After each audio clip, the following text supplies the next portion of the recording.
My parents didn't attend my graduation. They billed me for it. The invoice arrived 3 days later, printed on Dad's office letterhead.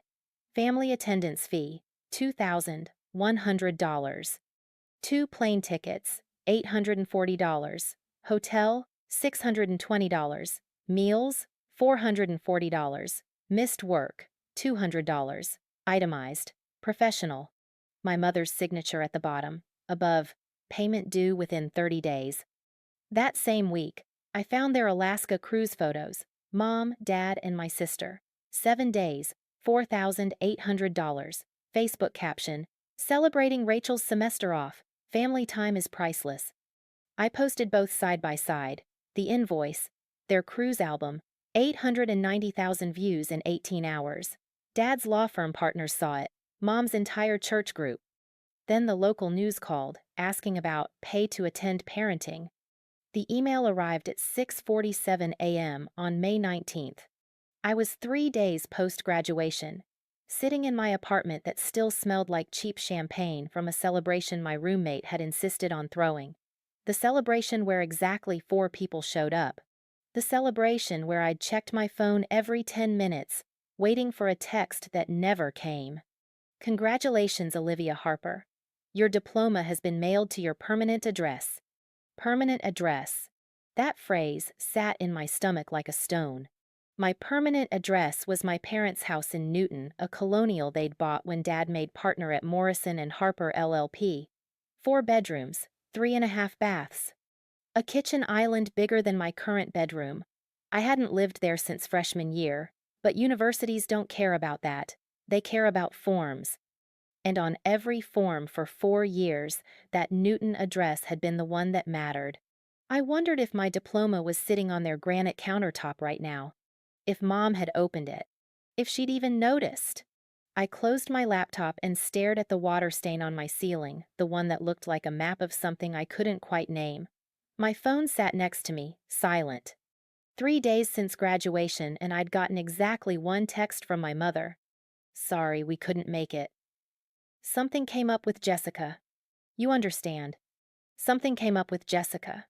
4 words that had defined my entire childhood. I should have been used to it by now. I should have expected it.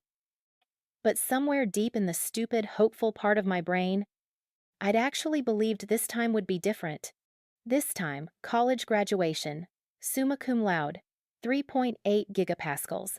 The first person in our extended family to graduate from Boston University. This time they'd show up.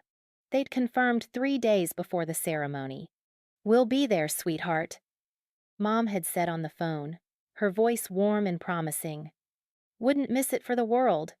Dad's already requested the day off. I'd bought it. All of it. I'd reserved 2 seats in row G, numbers 14 and 15. I'd printed their names on little cards. I'd texted them the parking information, the ceremony start time, the building name twice because Mom said she'd lost the first text. And on graduation day, May 16th, at 10 a.m. sharp, when the Boston University Symphony Orchestra started playing Pomp and Circumstance, and 847 of us stood to process into the arena. Their seats were empty. Cold metal folding chairs with their name cards face down on the cushions where someone's purse had knocked them over. I'd stood there in my cap and gown, surrounded by 846 other graduates and what felt like 3,000 family members, and I'd searched the crowd like a woman possessed, scanned every section, every row, every face. Nothing. I checked my phone during the dean's welcome speech. 0 texts. 0 calls. 0 explanations. Just silence. And Emily Rodriguez next to me, whispering, "You okay?" with her parents waving frantically from Section C, her little brother holding a poster that said, "That's my sister in glitter pen." "I'm fine," I'd whispered back. I wasn't fine. I walked across that stage, shook Dean Morrison's hand, accepted my diploma cover. The actual diploma would be mailed, they'd said, in 6 to 8 weeks, and I smiled for the photographer. The smile you practice in mirrors. The smile that doesn't reach your eyes but looks good enough in photos that people won't ask questions. And then I sat back down in my empty row and I waited for it to be over. Afterward, there was the reception. Punch and cookies in the student center. Families everywhere, hugging their graduates, taking photos, crying, laughing. Emily's parents wanted to include me in their photos. Come on, Olivia. You're part of the family now. But I'd made an excuse about needing to return my gown. I didn't return my gown. I walked back to my apartment, still wearing it, and I sat on my bed and I stared at my phone for 2 hours. At 6:37 p.m., a text finally came through. Mom, so proud of you, honey. Sorry we couldn't make it. Something came up with Jessica last minute. Emergency. I'm sure you understand. We'll celebrate soon. Something came up with Jessica. Emergency. I'd typed and deleted 4 different responses. What emergency? You confirmed 3 days ago. I saved you seats. I waited for you.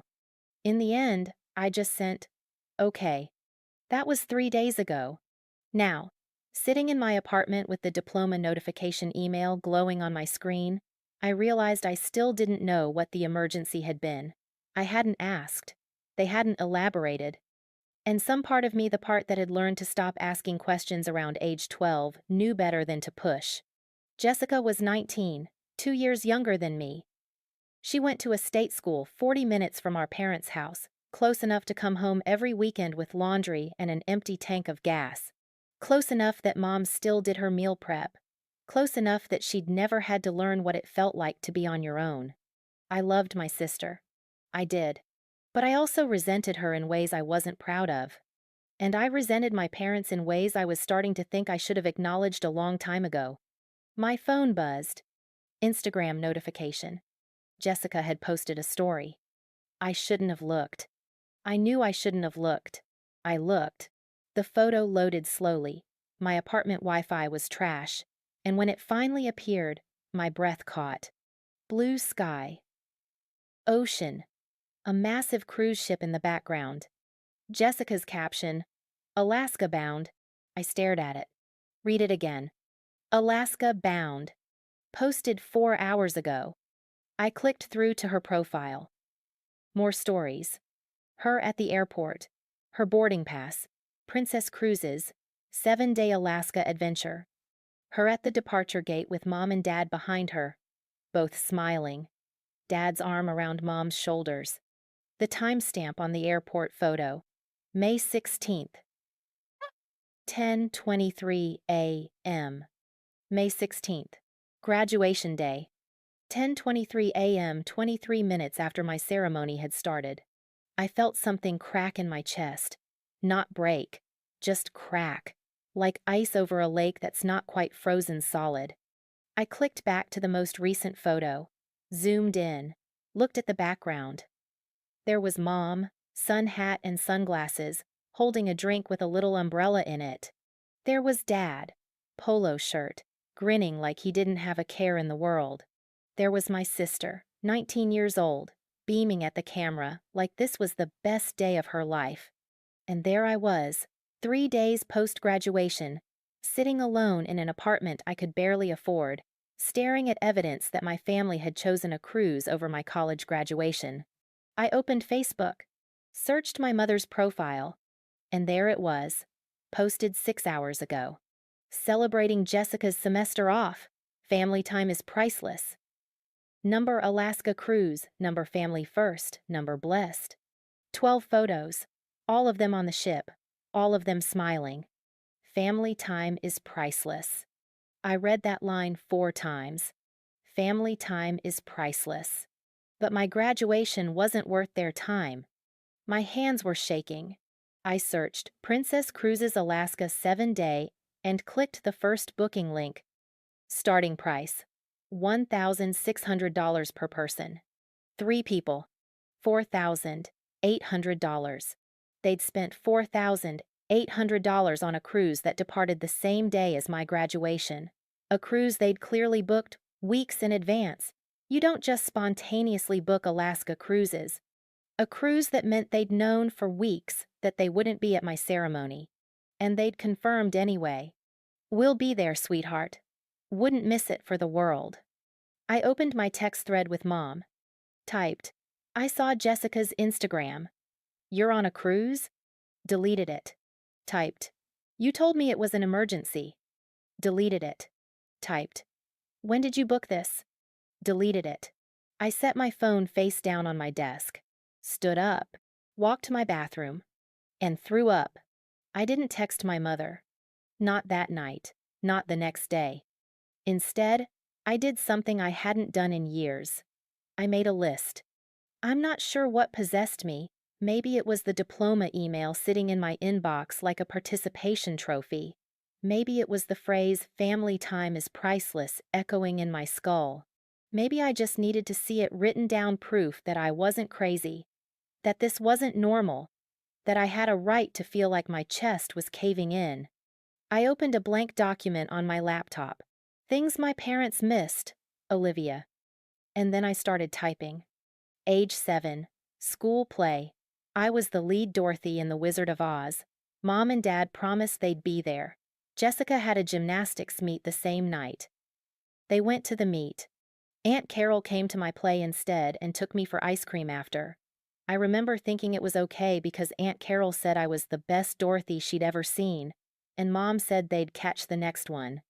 There wasn't a next one. Age 10, science fair. I'd spent 3 weeks building a volcano that actually erupted with baking soda and vinegar.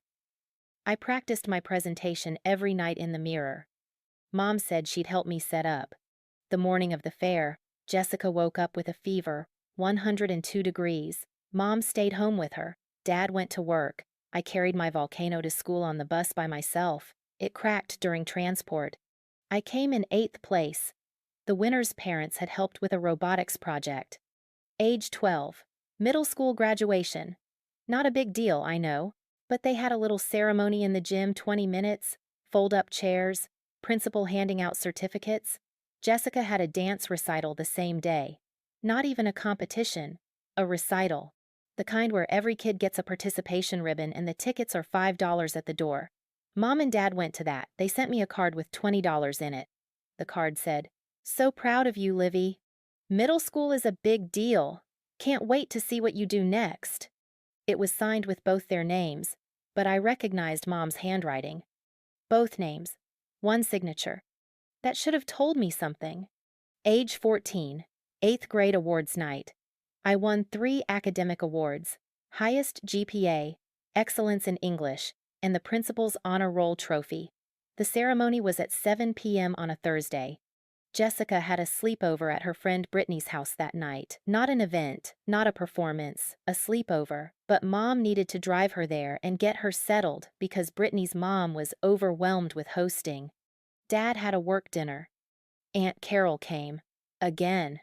She was the one who took photos of me holding my 3 trophies. She was the one who said, your parents are idiots for missing this. I remember laughing because adults weren't supposed to say things like that. But she wasn't joking. I'm serious, Olivia, she'd said. You're brilliant. Don't you ever forget that. I didn't forget. But I didn't believe her either. Age 16, prom. Not something my parents needed to attend, I guess.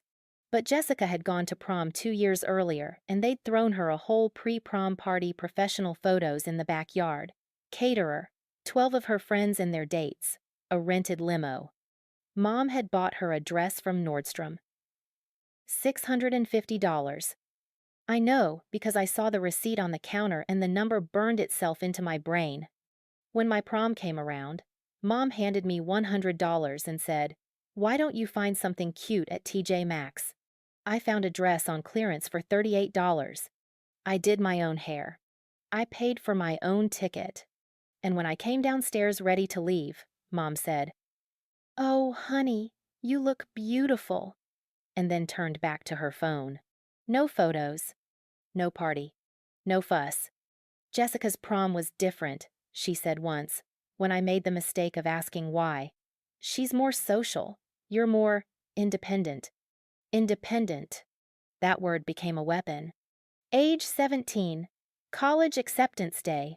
I got into Boston University with a partial scholarship, $15,000 a year, merit-based. It wasn't a full ride, but it was something. It was huge. BU was my dream school. I'd written 7 drafts of my admissions essay. I'd retaken the SAT twice to get my score up. I'd worked my ass off. The acceptance email came during dinner. I remember running into the dining room, holding my phone up like a trophy. I got into BU. Mom smiled. That's great, honey. Dad nodded. Good for you. Jessica said, can you pass the salt? That was it. No celebration. No, we're so proud of you. No acknowledgement that I'd just gotten into a top 50 university. 2 weeks later, Jessica got accepted to state school, a school with a 70% acceptance rate, and they took her out to her favorite restaurant, steakhouse, $200 dinner. They posted about it on Facebook. So proud of our Jessica. Off to college next year. Number proud parents, number college bound. I wasn't in the post. I wasn't at the dinner. You're independent, Mom said when I asked why I wasn't invited. You don't need the same kind of support Jessica does. Ages 18 to 22. College.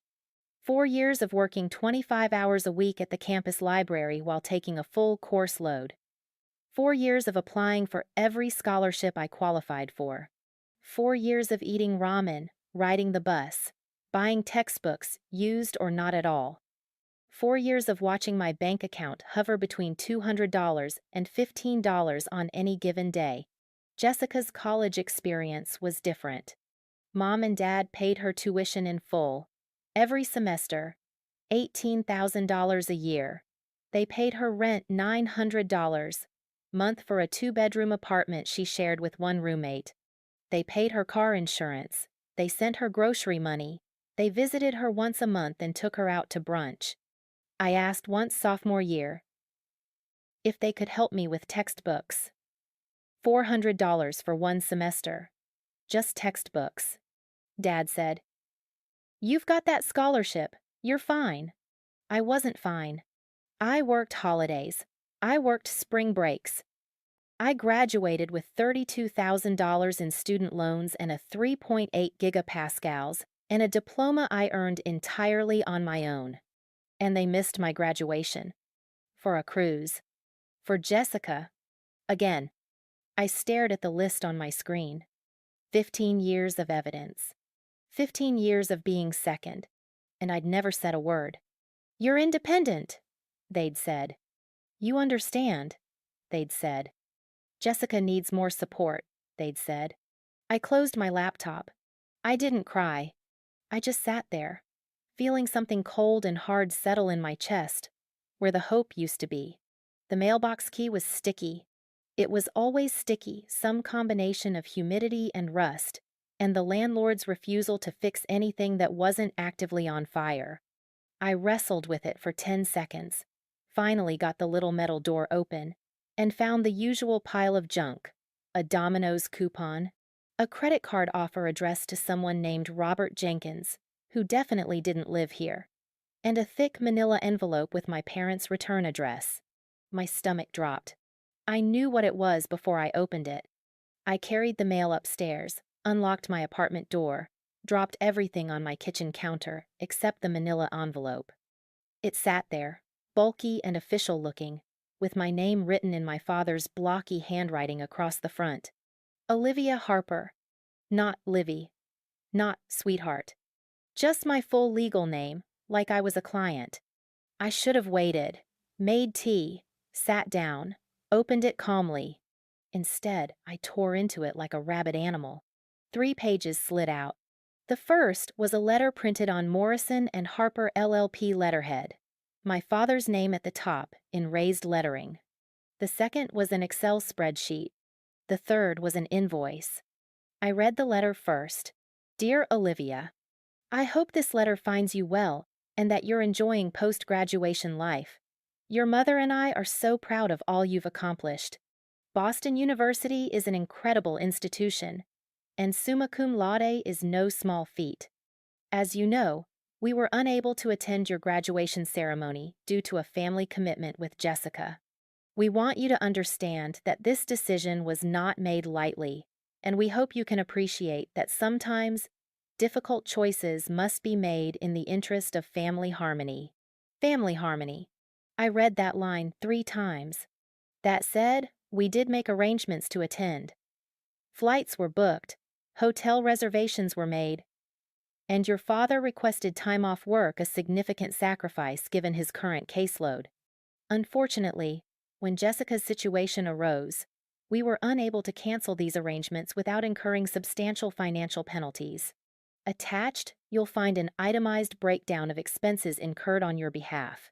While we would normally absorb these costs, given that you are now a college graduate entering the workforce, we feel it's appropriate for you to assume financial responsibility for expenses directly related to your event. We've provided a detailed invoice with payment options. Please remit payment within 30 days to avoid late fees. With love and pride, Mom and Dad.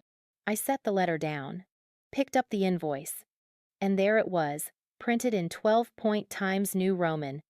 Family attendance fee. 2 round-trip airline tickets, Boston Logan to Newton via connecting flight, $840. Hotel reservation, Hilton Boston Park Plaza, May 15 to 17, double occupancy, $620. Estimated meal expenses, 3 days, 2 people, average $75, day, $440. Lost wages, father's missed billable hours, 8 hours at $200, hour, $1,600. Subtotal, $3,500. Family discount applied, negative $1,400. Total due, $2,100. Payment due within 30 days. Late payment subject to 5% monthly interest. At the bottom, my mother's signature, looping and elegant. Susan Harper. I read it twice, then a third time. Then I started laughing. Not funny laughing. The kind of laughing that comes from somewhere dark and broken, the kind that sounds like choking.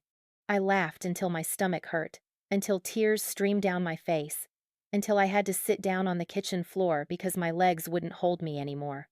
An invoice. They'd invoiced me. For a graduation they didn't attend. For a cruise they took instead. And they'd included a family discount. I pulled out my phone, opened the calculator app, did the math. Alaska cruise, $4,800, minimum. My graduation invoice, $2,100. Difference, $2,700. They'd spent $2,700 more on Jessica's vacation than they were charging me for the graduation they'd skipped. And they'd called it a family discount. I looked at the letterhead again. Morrison and Harper LLP, my father's law firm, the firm where he was a partner. The firm where he billed clients $200 an hour and drove a BMW and talked about building generational wealth. He'd billed me, his own daughter, for missing my college graduation. My phone was in my hand before I realized what I was doing. I pulled up my text thread with Mom. Typed, "Received your invoice. Are you serious?" I stared at it for 30 seconds. Deleted it. Typed, "You're charging me $2,100 for not coming to my graduation?" Deleted it. Typed, "This is insane." Deleted it. I set my phone down. Picked up the invoice again. Read the line. Lost wages. Father's missed billable hours. 8 hours at $200. Hour. $1,600. He was charging me for the money he didn't make because he didn't come to my graduation. I stood up. Walked to my bathroom. Turned on the faucet. Splashed cold water on my face. When I looked in the mirror, my eyes were red. My hands were shaking. And somewhere in the back of my mind, a voice whispered, "This isn't normal. This isn't okay. This is abuse." I walked back to the kitchen, picked up my phone, and opened Instagram. Jessica's account loaded. Her latest story was still up, the Alaska cruise, day 3 now, more photos, her parasailing, Mom and Dad at the dinner buffet, a sunset over glaciers. I screenshotted every single one. Then I went to Facebook, found Mom's post. Celebrating Jessica's semester off. Family time is priceless. I screenshotted that too. Then I opened my email. Created a new folder. Labeled it Evidence. I saved everything. The invoice. The letter. The screenshots. The dates. The timestamps. I didn't know what I was going to do with it yet, but I knew somewhere deep in the part of me that had been silent for 22 years that I was done being independent. I was done understanding. I was done being second.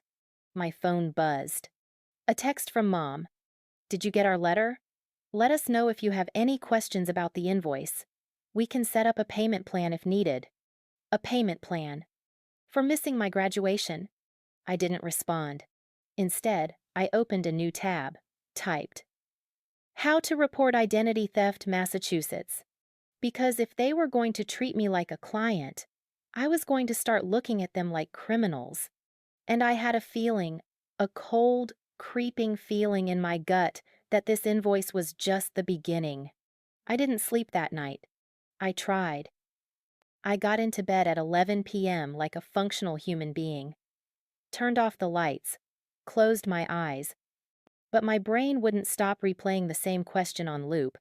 If they're charging me $2,100 for a graduation they didn't attend, what else have they done? At 2:47 a.m., I gave up, made coffee, opened my laptop. The evidence folder stared back at me. 6 files. Invoice, PDF. Letter, from Dad. PDF. Screenshot _ Jessica _ Instagram _1.jpg. Screenshot _ Jessica Instagram _2.jpg. Screenshot _ mom Facebook.jpg. Timeline. XLSX. The spreadsheet I'd made earlier. The one listing every missed event from age 7 to 22. I opened the Facebook screenshot again. Zoomed in on Mom's post. Celebrating Jessica's semester off. Family time is priceless. Number Alaska cruise, number family first, number blessed. Posted May 19th at 3:42 p.m. The timestamp bothered me. Not when it was posted, but when the photo was taken. I could see the metadata in the corner of the image. May 16th, 11:18 a.m. May 16th. Graduation day.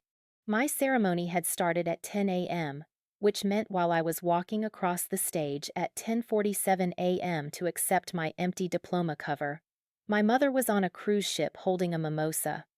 And she'd posted about it 3 days later like it was something to celebrate. I clicked through to Mom's Facebook profile, scrolled back through her timeline.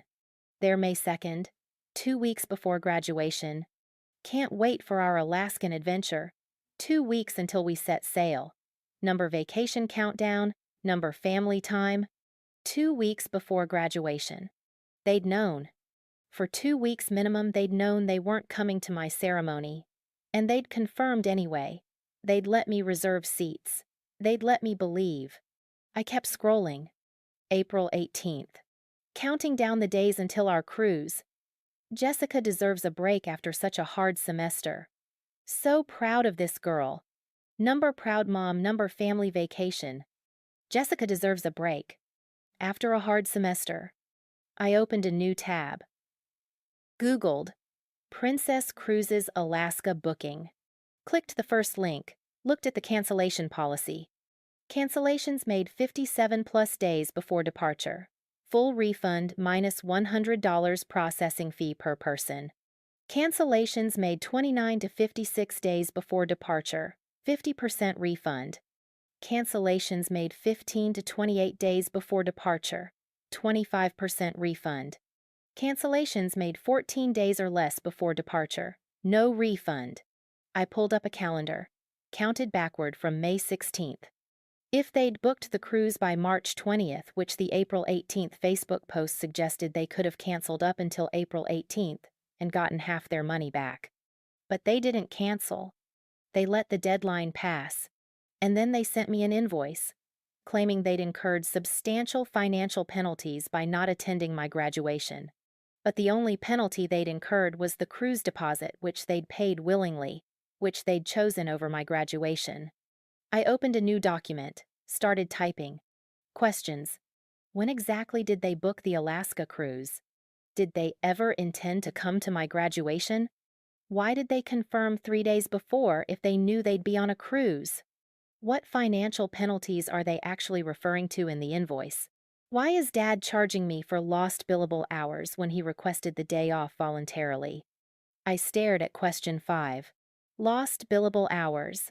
$1,600. 8 hours at $200 hour. But if he'd requested the day off, which the letter said he had, then he wasn't losing billable hours. He was using PTO. Vacation time. Time he'd earned. You can't bill someone for vacation time you chose not to take. That's not how law works. And my father was a lawyer. He knew that. Which meant the invoice was. I stopped typing, sat back in my chair, felt something cold crawl up my spine. The invoice was bullshit. Not just unfair. Not just cruel. Fraudulent. He was charging me for expenses that didn't exist. For losses that weren't real. For a graduation he'd chosen not to attend. And he'd done it on his law firm's letterhead. Official. Professional. Legitimate looking. Like I was a client. Like this was a real bill. I picked up my phone. Opened my text thread with Mom. Scrolled up to her last message. Did you get our letter? Let us know if you have any questions about the invoice. We can set up a payment plan if needed. A payment plan. She wanted me to pay $2,100 in installments.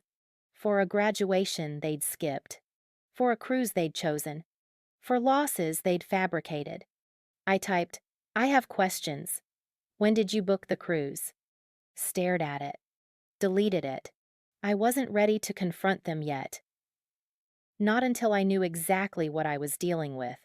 Because if they were lying about the invoice, what else were they lying about? I minimized Facebook. Opened my bank account. Logged into my student checking account, the one I'd had since freshman year. The one with $247.18 in it. The one I used for groceries and rent and the occasional coffee that felt like a luxury. I clicked through to account settings. Then to linked accounts. And I froze. There at the bottom of the page was an account I didn't recognize. Capital One credit card. Account ending in 4782. Linked. The 14th of September 2023. September. 8 months ago. I didn't have a Capital One credit card. I'd never applied for one. I clicked on the account name. It redirected me to Capital One's website, asking me to log in. I didn't have login credentials, because I'd never opened this account. I clicked Forgot Password, entered my email address. Password reset link sent to o.harper2001@gmail.com. My email. The account was in my name. I opened my email. Found the reset link. Clicked it. Created a new password. Logged in. And my stomach dropped. Account summary. Current balance. $8,340.67. Available credit. $1,659.33. Credit limit. $10,000. Payment. Due. $280. Minimum. Payment due date. The 25th of May, 2024. I scrolled down to recent transactions. May 12. Nordstrom. $1,240.83. May 8. Tiffany & Co. $890. May 3. University Bursar. Jessica Harper. Student account. $650. April 29. Shell gas station. $67.42. April 24. Target. $340.19. I kept scrolling. March, February, January, December. Page after page of charges. None of them mine. I clicked on Account Details. Primary cardholder, Olivia Harper. Authorized user, Susan Harper. Susan Harper. My mother. I opened the application details. Read the information. Applicant name, Olivia Harper. Social Security number asterisk, 7394 matched mine. Date of birth, the 12th of March, 2001, matched mine. Annual income, $67,000. Employer, Morrison and Harper LLP. I made $18,000 a year working part-time at the campus library, not $67,000, and I'd never worked at my father's law firm. I clicked View Application. The signature line loaded, and there it was, my name, signed in handwriting that wasn't mine. Looping, elegant, my mother's handwriting. The same handwriting from the graduation invoice. She'd forged my signature. She'd opened a credit card in my name. She'd spent $8,340.67. And I was liable for it. I couldn't breathe. My hands were shaking so hard I had to set my laptop down on the coffee table before I dropped it. $8,000. $8,000 of debt I didn't know existed. In my name. On my credit report. Destroying my credit score. And every single charge, every single one had been made by my mother. For my sister. I grabbed my phone. Opened Credit Karma, the app I downloaded sophomore year to monitor my credit score. Back when I'd been paranoid about identity theft because my roommate's cousin had her identity stolen and it had ruined her life. Logged in. Watched the screen load. Credit score, 610. I'd had a 740 last time I checked. 6 months ago, before I'd stopped checking because I'd been too busy surviving senior year, I clicked on Accounts. 2 credit cards I didn't recognize. Capital One Platinum, $8,340. Balance. Macy's credit card, C$3,120 balance. 3 accounts, $11,000. All in my name. All opened without my knowledge. All maxed out. I ran to the bathroom and threw up. I sat on the bathroom floor for 20 minutes. Cold tile against my back. Toilet within reaching distance in case I threw up again. Phone clutched in my hand like a lifeline. $11,460. That's what they'd stolen. Because that's what this was. Theft. Not a misunderstanding, not a mistake, not even a betrayal in the traditional sense. A crime. My mother had committed identity theft.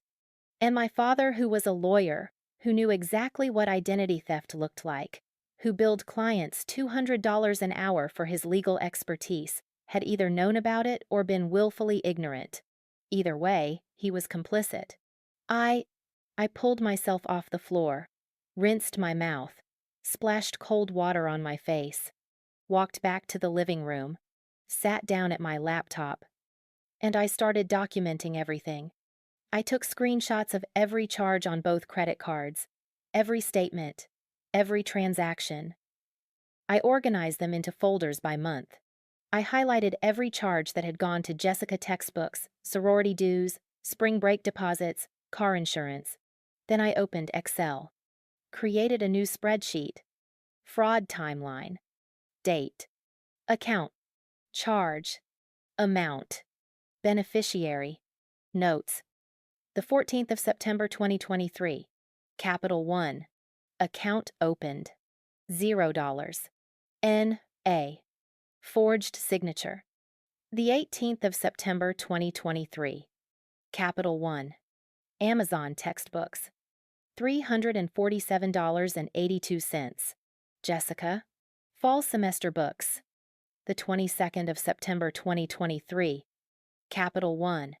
University bursar. $1,200. Jessica. Housing deposit. The 3rd of October 2023. Capital One. Nordstrom. $430. Jessica. Fall wardrobe. I kept going. Row after row. Transaction after transaction. By the time I finished, it was 6:47 a.m., and I had 147 entries, 147 charges, $11,460.67 total. Every single one made while I was in class, or at work, or asleep in my apartment, completely unaware that my mother was using my identity like a personal ATM. I created a second tab, labeled it Patterns. Started analyzing. Pattern 1. Timing. 87% of charges made between 9 a.m., 3 p.m. when I was on campus. 13% made on weekends. 0 charges made after 8 p.m. when I would have noticed fraud alerts if my phone number had been linked to the accounts, which it wasn't. Pattern 2. Beneficiaries. 94% of charges directly benefited Jessica. 6% household expenses, groceries bought when Jessica was home, gas for mom's car when driving Jessica somewhere. 0% spent on me. Pattern 3. Account opening.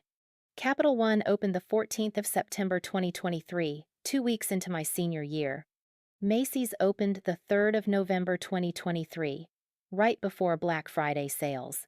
Both applications listed income as $67,000, my father's legal assistant's approximate salary.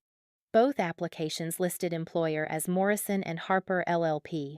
Both signatures forged. I sat back, stared at the spreadsheet, and I realized something that made my blood run cold. This wasn't impulsive. This wasn't Mom finding my Social Security card one day and making a rash decision. This was planned. She'd researched which credit cards had easy approval processes. She'd known to inflate my income to the exact amount that would get approved without triggering fraud alerts.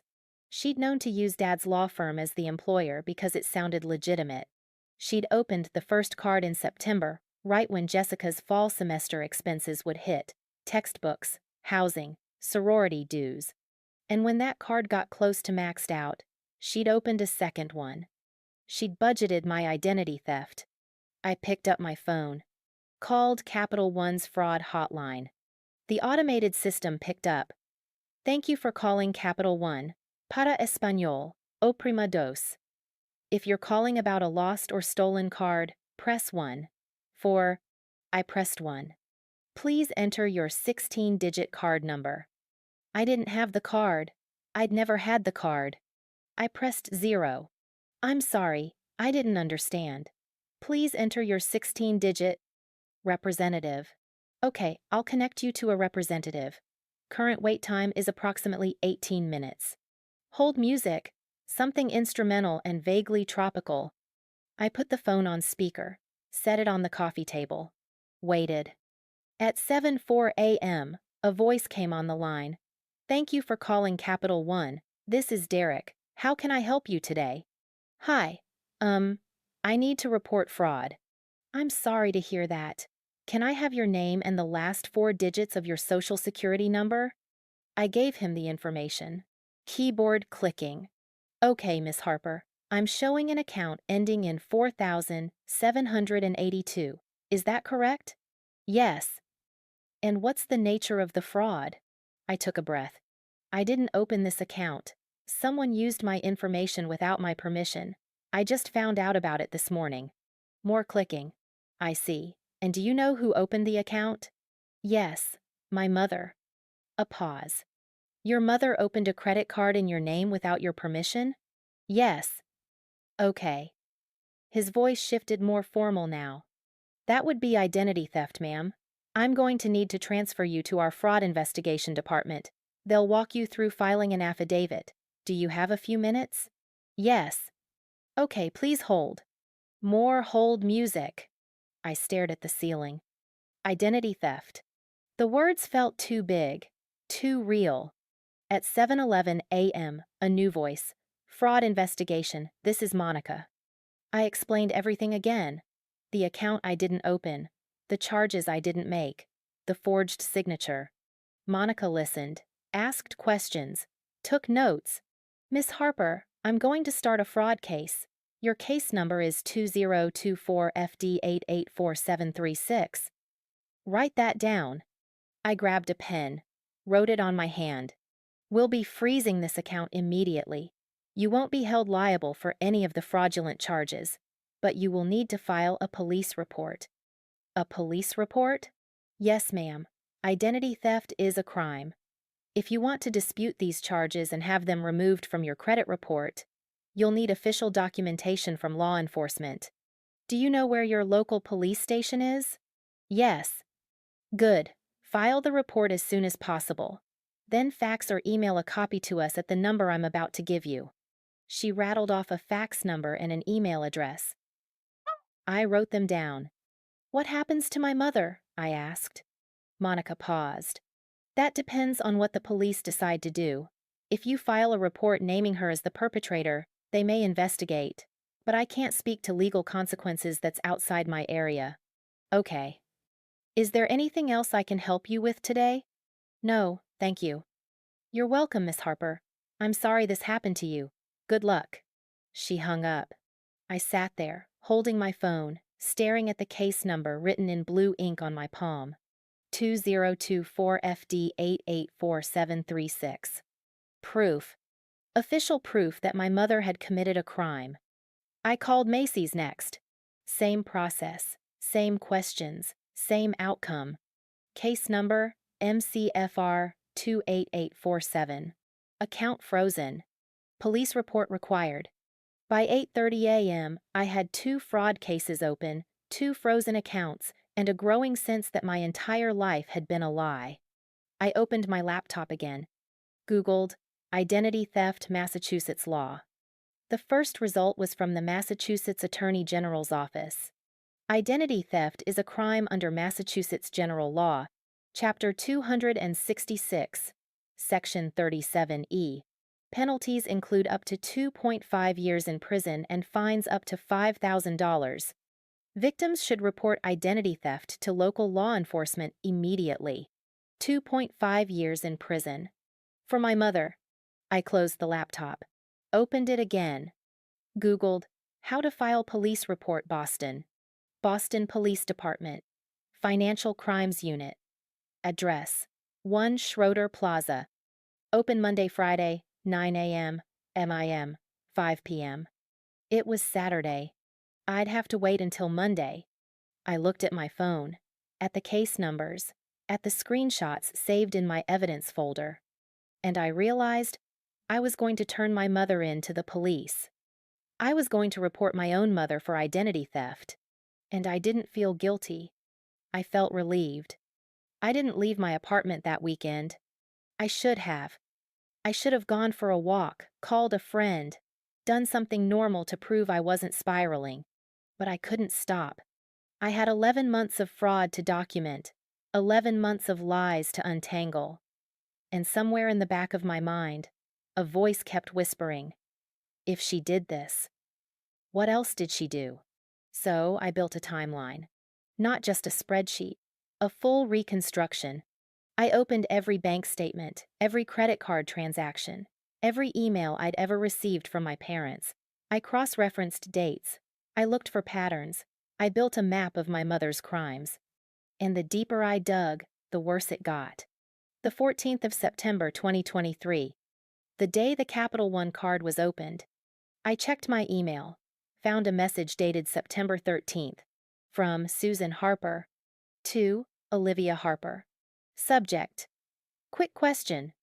Hi, honey. Can you send me your social security number?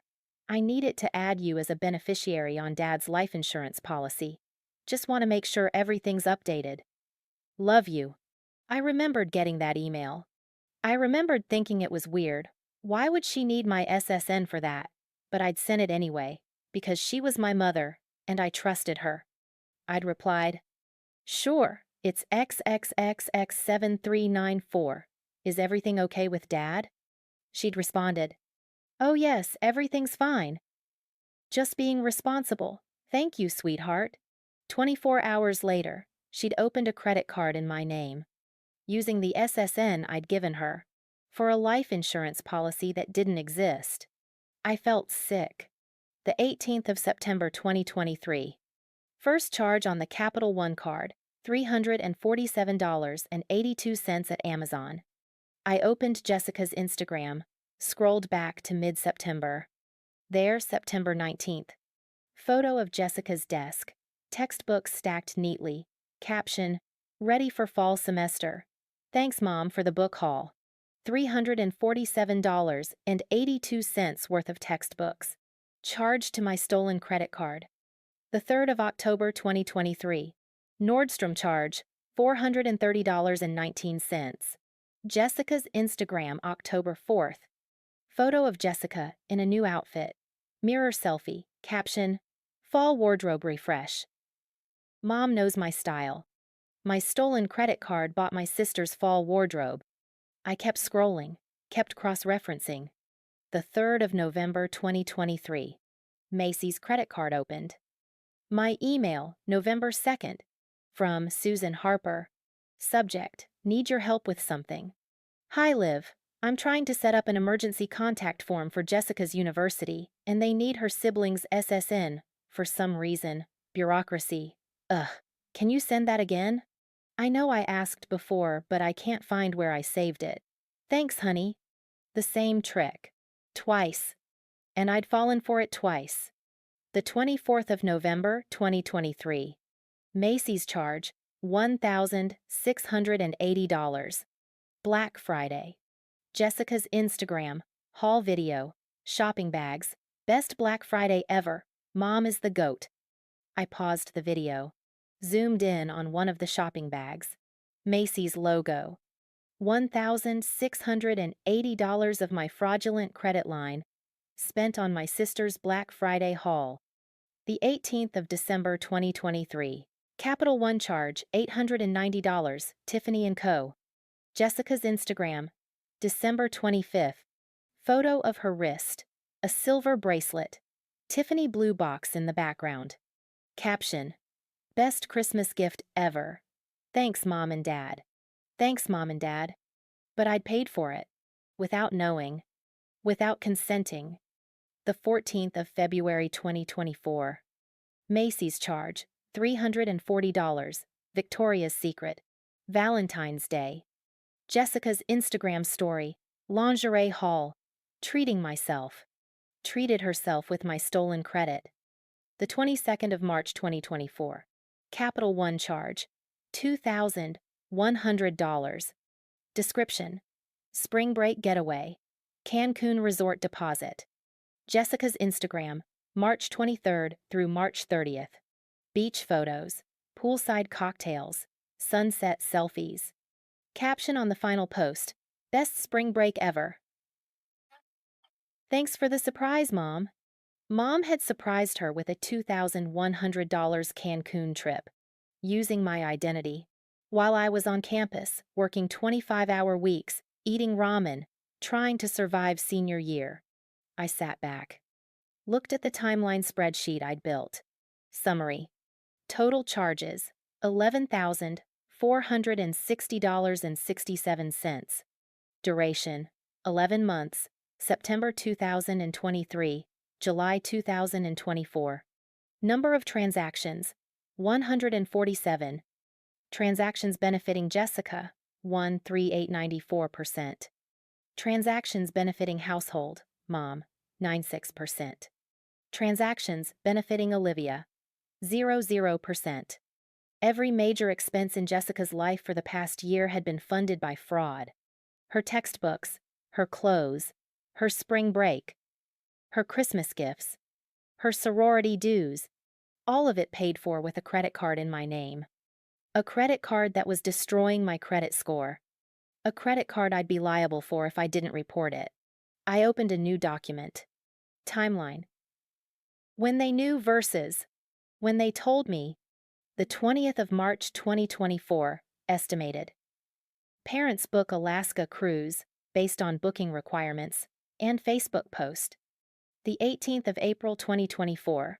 Mom posts on Facebook about counting down to cruise. The 2nd of May 2024. Mom posts 2 weeks until we set sail. The 13th of May 2024. I text Mom asking if they're still coming to graduation. She responds, "Of course. Wouldn't miss it for the world." The 16th of May 2024. Graduation day. They're on a cruise. I find out via Instagram. The 16th of May 2024, 7:37 p.m. Mom texts. Sorry we couldn't make it. Something came up with Jessica. Emergency. The 19th of May 2024, invoice arrives. No mention of cruise.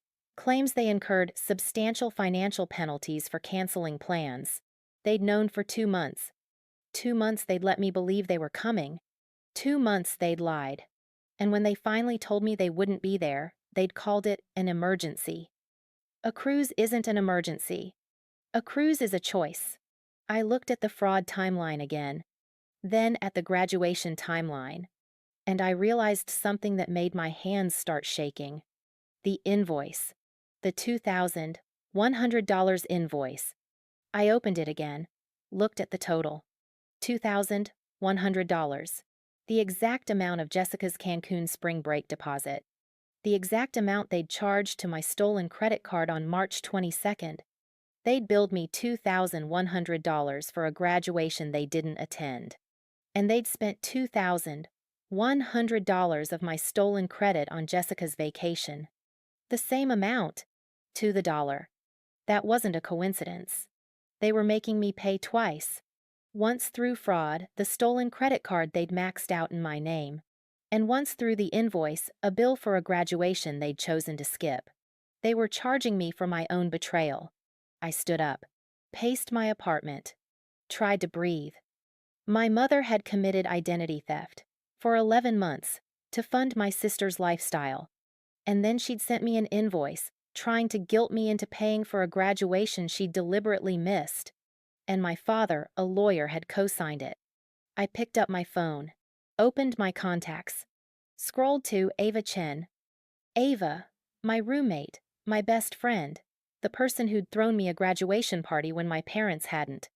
I typed, "Are you home? I need to talk." 3 dots appeared immediately. "Yes. Come over. What's wrong?"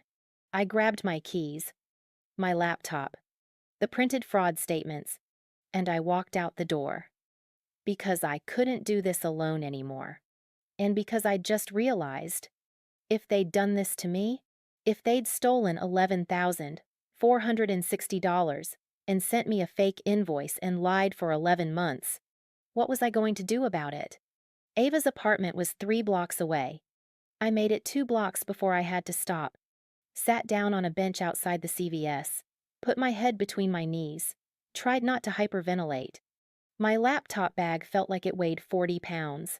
Inside, printed credit card statements, screenshots, the timeline, the invoice, evidence of 11 months of fraud committed by my own mother, evidence I was about to show someone who would know, someone who would see exactly how fucked up my family was. My phone buzzed. "Ava, you okay? Want me to come get you?" I typed back. "I'm fine. Be there in 5. I wasn't fine. But I stood up anyway. Walked the last block. Knocked on her door. Ava opened it in sweatpants and an oversized BU hoodie, hair in a messy bun, concern written all over her face. "Oh my God, Liv, you look awful." "Thanks. I mean, you look like you haven't slept in 3 days. Come in." I followed her inside. Her apartment was bigger than mine, 2 bedrooms, actual kitchen counter space, a couch that didn't sag in the middle. Her nursing textbooks were spread across the coffee table. She'd been studying. "Sorry, I can come back if—" "Sit," she pointed at the couch. "I'll make tea. Then you're going to tell me what's going on." I sat, set my laptop bag on the floor, stared at my hands. Ava came back 5 minutes later with 2 mugs. Chamomile. She handed me one and sat down next to me, close enough that our knees touched. "Okay," she said. "Talk." I didn't know where to start, so I opened my laptop, pulled up the invoice, turned the screen toward her. "They sent me this." Ava leaned forward. "Read it." Her face went through several emotions in 10 seconds: confusion, disbelief, anger. "What the fuck?" "Yeah." "They're charging you for not coming to your graduation?" "Yeah." "Olivia, this is—" She stopped. Read it again. This is insane. Who does this? My parents, apparently. This can't be legal. It's not. I took a breath. And that's not even the worst part. I pulled up the Capital One statement. Showed her. Watched her face drain of color. Olivia, I didn't open that account. What? I didn't open it. My mother did. In my name. 8 months ago. Ava grabbed the laptop, scrolled through the transactions. Her hand went to her mouth. $8,000. 11,000. There's another card. I showed her the Macy's statement. Ava set the laptop down, looked at me. Her eyes were wide. Olivia, this is identity theft. I know. This is a federal crime. I know. Your mother, she stopped, shook her head. Your mother stole $11,000 from you? To pay for Jessica's stuff, textbooks, clothes, spring break, sorority dues. Everything. Ava stood up, started pacing. While you were working 25 hours a week. Yeah. While you were eating ramen. Yeah. While you were... She turned to look at me. Olivia, I watched you skip meals. I watched you walk to campus in a snowstorm because you couldn't afford the bus. I watched you wear the same 3 outfits for 2 years because you were saving every dollar for tuition. I didn't say anything. And your mother was stealing your identity to buy your sister a Cancun vacation. Yeah. Ava sat back down, grabbed my hand, squeezed it so hard it hurt. This isn't family drama, Liv. This is fraud. This is... She stopped, took a breath. You need to report this. I called the credit card companies. They opened fraud cases. No. I mean the police. You need to file a police report. I know. When? Monday. Financial Crimes Unit opens at 9. Ava nodded, looked at the laptop again. Does Jessica know? I don't think so. Your dad? I pulled up the invoice. He co-signed this, so either he knows or he's the most oblivious lawyer in Massachusetts. Lawyers don't get to be oblivious about identity theft. Exactly. Ava was quiet for a moment. Then, what do you need from me? I looked at her. What? What do you need? You want me to come to the police station? You want me to help you organize evidence? You want me to call a lawyer? What do you need? I felt something crack in my chest. Not break. Just crack. Like maybe I wasn't alone in this. I don't know, I said. I needed someone to know. Someone who wouldn't tell me I'm overreacting. Overreacting? Ava's voice went sharp. Liv, if you were overreacting, you'd be burning their house down. You're underreacting. This is... She gestured at the laptop. This is criminal. This deserves criminal charges. She's my mother. She stole from you. I know. For 11 months. I know. While you were struggling. I know. My voice broke. I know, okay? I know it's fucked up. I know I should be angrier. I know I should... Ava grabbed both my hands. Hey, look at me. I looked at her. You're allowed to be conflicted. She's your mother. That's fuck. That's complicated. But you're also allowed to report a crime. Those two things can both be true. I nodded. Didn't trust my voice. You're not a bad person for turning her in, Ava said. You're a person who got robbed, and robbery is illegal, even when your mom does it. I laughed. It came out wet and broken, but it was a laugh. Ava handed me a tissue.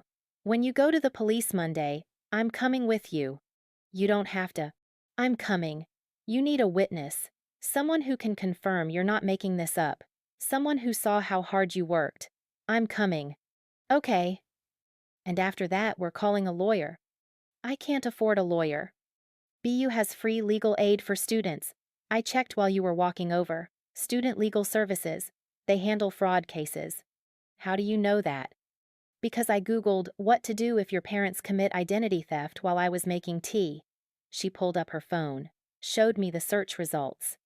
There's a lawyer named Jennifer Torres. She specializes in family financial abuse cases. We're calling her Monday. I stared at Ava. She'd already been researching. She'd already been planning. Because she believed me. Thank you, I whispered. Don't thank me. We're not done yet. She opened the laptop again, looked at the timeline.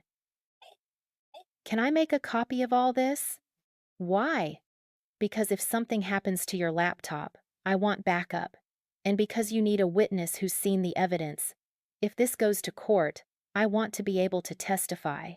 You'd do that? Ava looked at me like I'd just asked if water was wet. Liv, you're my best friend.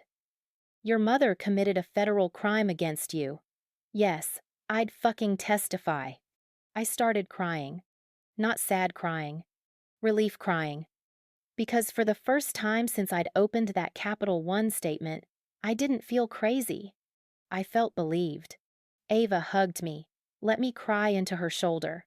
Didn't say anything stupid like, it'll be okay or family is family. She just held on. And when I finally pulled back, she said, Monday, police station, 9 a.m. I'm driving, and then we're getting you a lawyer. Okay. And Liv? Yeah? Your mother doesn't get to do this. Not to you. Not to anyone. We're stopping her. I nodded. And for the first time in 4 days, I believed it. Monday morning came too fast. I barely slept Sunday night. Every time I closed my eyes, I saw the fraud statements, the invoice, my mother's forged signature, Jessica's Instagram posts, smiling, oblivious, wearing clothes I'd unknowingly paid for. Ava knocked on my door at 8:15 a.m. I opened it. She was holding 2 coffees and a manila folder. You look like death, she said. Good morning to you too. Drink this. She handed me a coffee. And let's go. We've got a police station to visit. The Boston Police Financial Crimes Unit was in a building that looked like every government office ever gray, institutional, vaguely depressing. We sat in plastic chairs in a waiting area that smelled like burnt coffee and filled out a police report form. Nature of crime, identity theft. Suspect name, Susan Harper. Relationship to victim mother. Estimated financial loss, $11,460.67. I signed at the bottom. Felt like I was signing away my family. Detective Sarah Mills called us back at 9:47 a.m. She was in her 40s, tired eyes, wedding ring, coffee mug that said world's okayest detective. She listened to my story, looked at the evidence, asked questions. And you're sure you didn't give your mother permission to use your information? Positive. Even verbal permission? She told me she needed my SSN for a life insurance beneficiary form. That was a lie. Detective Mills nodded, made notes. We see this more than you'd think. Parent on adult-child fraud. It's hard to prosecute because families don't want to press charges. I want to press charges. She looked up. You sure? Yes. This could mean jail time for your mother, you understand that? I understand. Okay. She made more notes. I'm opening case number 2024 to 8,847. You'll get a copy of this report. Take it to your credit card companies. They'll need it to remove the fraudulent charges from your credit report.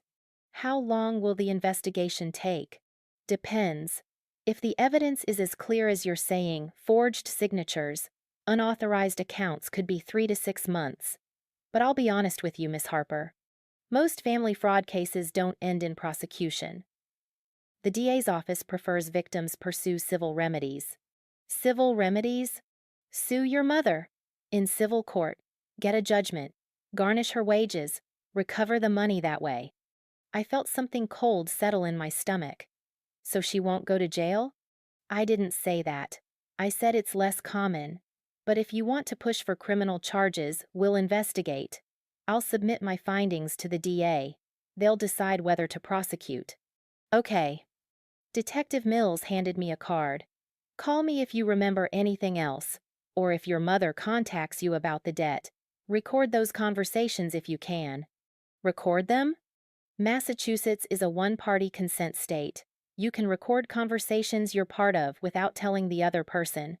If she admits to opening the accounts, that's evidence. I took the card. Thank you. Good luck, Miss Harper, and I'm sorry this happened to you. We left the station at 10:34 a.m. Ava drove us to campus, to the Student Legal Services office in the Student Union Building, 3rd floor, Suite 304. The receptionist was maybe 25. Nose ring. Kind smile. Do you have an appointment? No. But I was told Jennifer Torres handles fraud cases? She does. Let me see if she's available. 5 minutes later, we were sitting in Jennifer Torres's office. Jennifer was younger than I'd expected, late 20s, maybe 30. Sharp blazer, glasses, wall full of law degrees, Harvard undergrad, Boston College law. She listened to my story. Didn't interrupt. Didn't look shocked. Just took notes. When I finished, she set down her pen. Olivia, what your mother did is textbook identity theft under Massachusetts General Law Chapter 266, Section 37E. It's also Federal 18 U.S. Code, Section 1028. She committed credit card fraud, forgery, and unauthorized use of personal identifying information. So, it's definitely illegal. Extremely illegal. These are felonies, multiple felonies. I felt Ava squeeze my hand. Jennifer continued. You have 3 options. 1. Criminal charges. You've already filed a police report, so that process is started. 2. Civil lawsuit. You sue your mother for damages the $11,000 she stole, plus emotional distress, legal fees. 3. Both. You can pursue criminal charges and sue her. What would you recommend? Honestly, both. The criminal case validates that a crime occurred. The civil case gets you financial recovery. But I'll warn you, criminal cases are slow, and prosecutors don't always take family fraud seriously.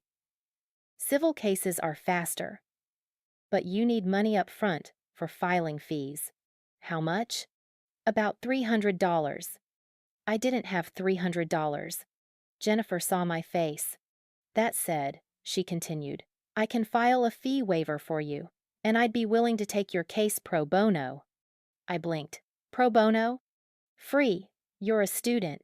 You've been victimized by your own parent. This is exactly the kind of case I do pro bono work for. Why? Jennifer leaned forward. Because parents who commit financial abuse against their children are predators. They use love and guilt as weapons, and someone needs to stop them. I felt something in my chest unclench. One more thing, Jennifer said. If we go forward with this criminally or civilly, you need to prepare for your family to turn on you. Your mother will deny everything. Your father will probably defend her. Your sister might take sides. Are you prepared for that? I thought about the invoice, the forged signatures, 11 months of theft, Jessica's Instagram posts, smiling in stolen clothes. Yes, I said, I'm prepared. Good. Jennifer opened a drawer, pulled out a form. Then let's start building your case. Jennifer gave me homework. Not the kind I was used to, no essays, no exams. A checklist, tasks, a roadmap for building an airtight fraud case. To do. Request credit reports from all 3 bureaus, Equifax, Experian, TransUnion. Document every fraudulent account.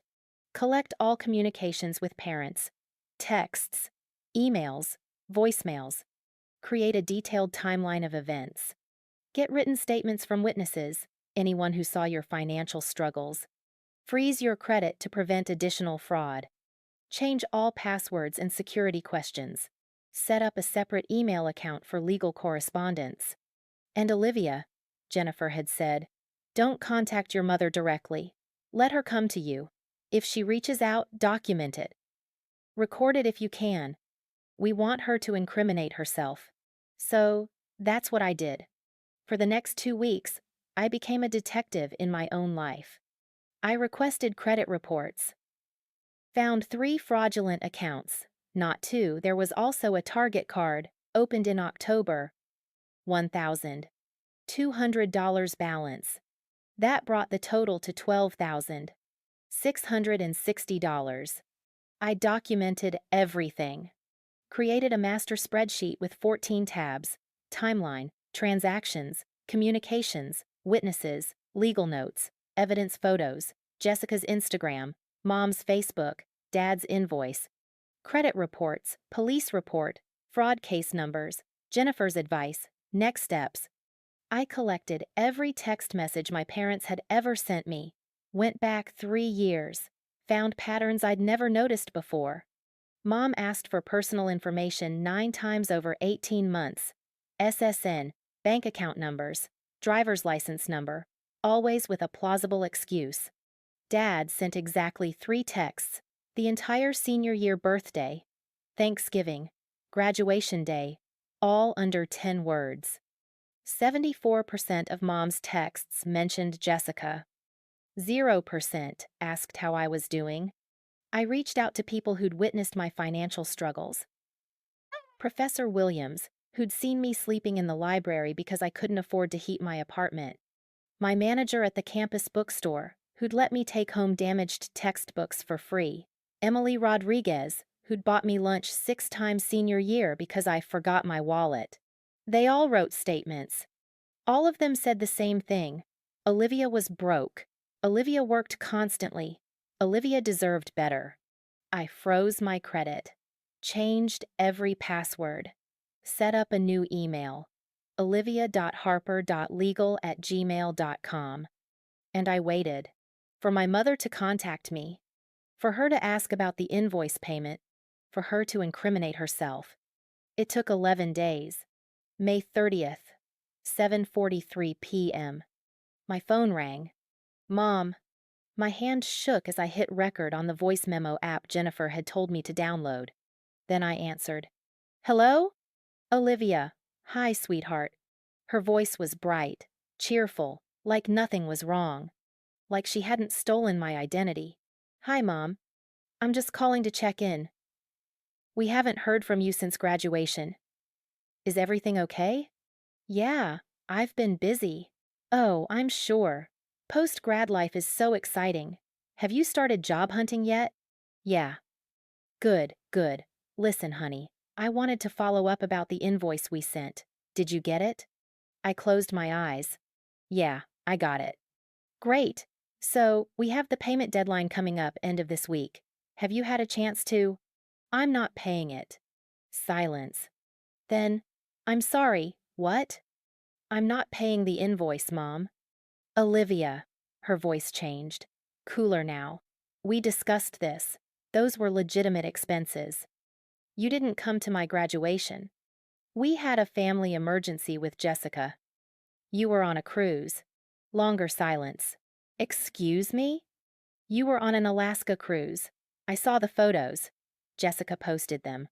Well, yes, but that was the emergency was beforehand, and then we decided since we'd already missed your graduation, we might as well. You booked the cruise 2 months before graduation. Olivia, I don't appreciate your tone.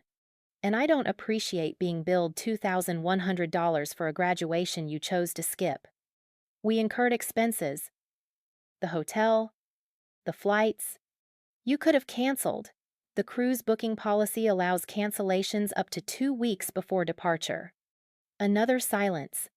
Then, how do you know about the booking policy? I looked it up. Why would you? She stopped. I could hear her breathing. Olivia, this is ridiculous. We're your parents. We took time off work, we made arrangements, and then circumstances changed. The least you could do is reimburse us for our trouble. The least you could do is not commit fraud. What? The Capital One card, the Macy's card, the Target card. I didn't open those. Dead silence. I counted to 10. Mom? I don't know what you're talking about. Her voice was tight now, defensive. You opened 3 credit cards in my name. Forged my signature. Spent $12,000. That's identity theft. That's no. No, Olivia, you're confused. I'm not confused. I have the statements. I have the applications. I have your forged signature. You gave me permission. I gave you my social security number for a life insurance form that doesn't exist. That's not permission. That's fraud. Olivia Harper, I am your mother. And you stole from me. I did not steal. Those accounts were for family expenses. For your sister. For... She stopped. Realized what she'd just said. For Jessica? I said quietly. You opened credit cards in my name to pay for Jessica's expenses? That's not I didn't mean. You just admitted it. No, you're twisting my words. I'm recording this, Mom. Silence. Then, in a voice I'd never heard her use before, you're recording this call? Massachusetts is a one-party consent state. I'm allowed to. I heard her breathing, fast and shallow. Olivia, if you're trying to threaten me. I filed a police report, case number 2024 to 8847, Boston PD Financial Crimes Unit. I have a lawyer, and I'm not paying your invoice. You filed a police report against your own mother? You committed a crime against your own daughter. This is you're being dramatic. I have 2 fraud cases open with Capital One and Macy's. Case numbers 2024FD884736 and MCFR 28847. The accounts are frozen. I'm not liable for any of the charges. And Detective Sarah Mills is investigating. My mother's breathing was loud in my ear. Then, your father is a lawyer, Olivia. If you think you can, then he'll understand how identity theft prosecution works. You're going to destroy this family. You did that already. I hung up, stopped the recording, sat there, shaking, staring at my phone. The recording was 4 minutes and 23 seconds long. And in those 4 minutes and 23 seconds, my mother had admitted the accounts were for family expenses and your sister confirmed she'd used my SSN, threatened me, tried to guilt me, revealed she knew exactly what she'd done. I texted Jennifer, call recording attached. She admitted it. Jennifer responded in 30 seconds. Perfect. This is exactly what we needed. Don't answer if she calls again. Let it go to voicemail. We want more evidence of her trying to cover this up. I texted Ava. It's done. She admitted everything. Ava, holy shit, are you okay? Me, no. But I have evidence. Ava, that's my girl. Now block her number and come over. We're watching trashy TV and eating ice cream. I didn't block her number. I wanted to see if she'd call again. She did. 4 times that night. I didn't answer. Let it go to voicemail. Listen to the messages later. Message 1:82 p.m. Olivia, we need to talk about this. You can't just accuse me of this is a misunderstanding. Call me back. Message 2:47 p.m. Olivia, this is serious. If you've involved the police, you need to retract that report. This could affect your father's career. Call me immediately. Message 13:13 p.m. Fine, don't call back.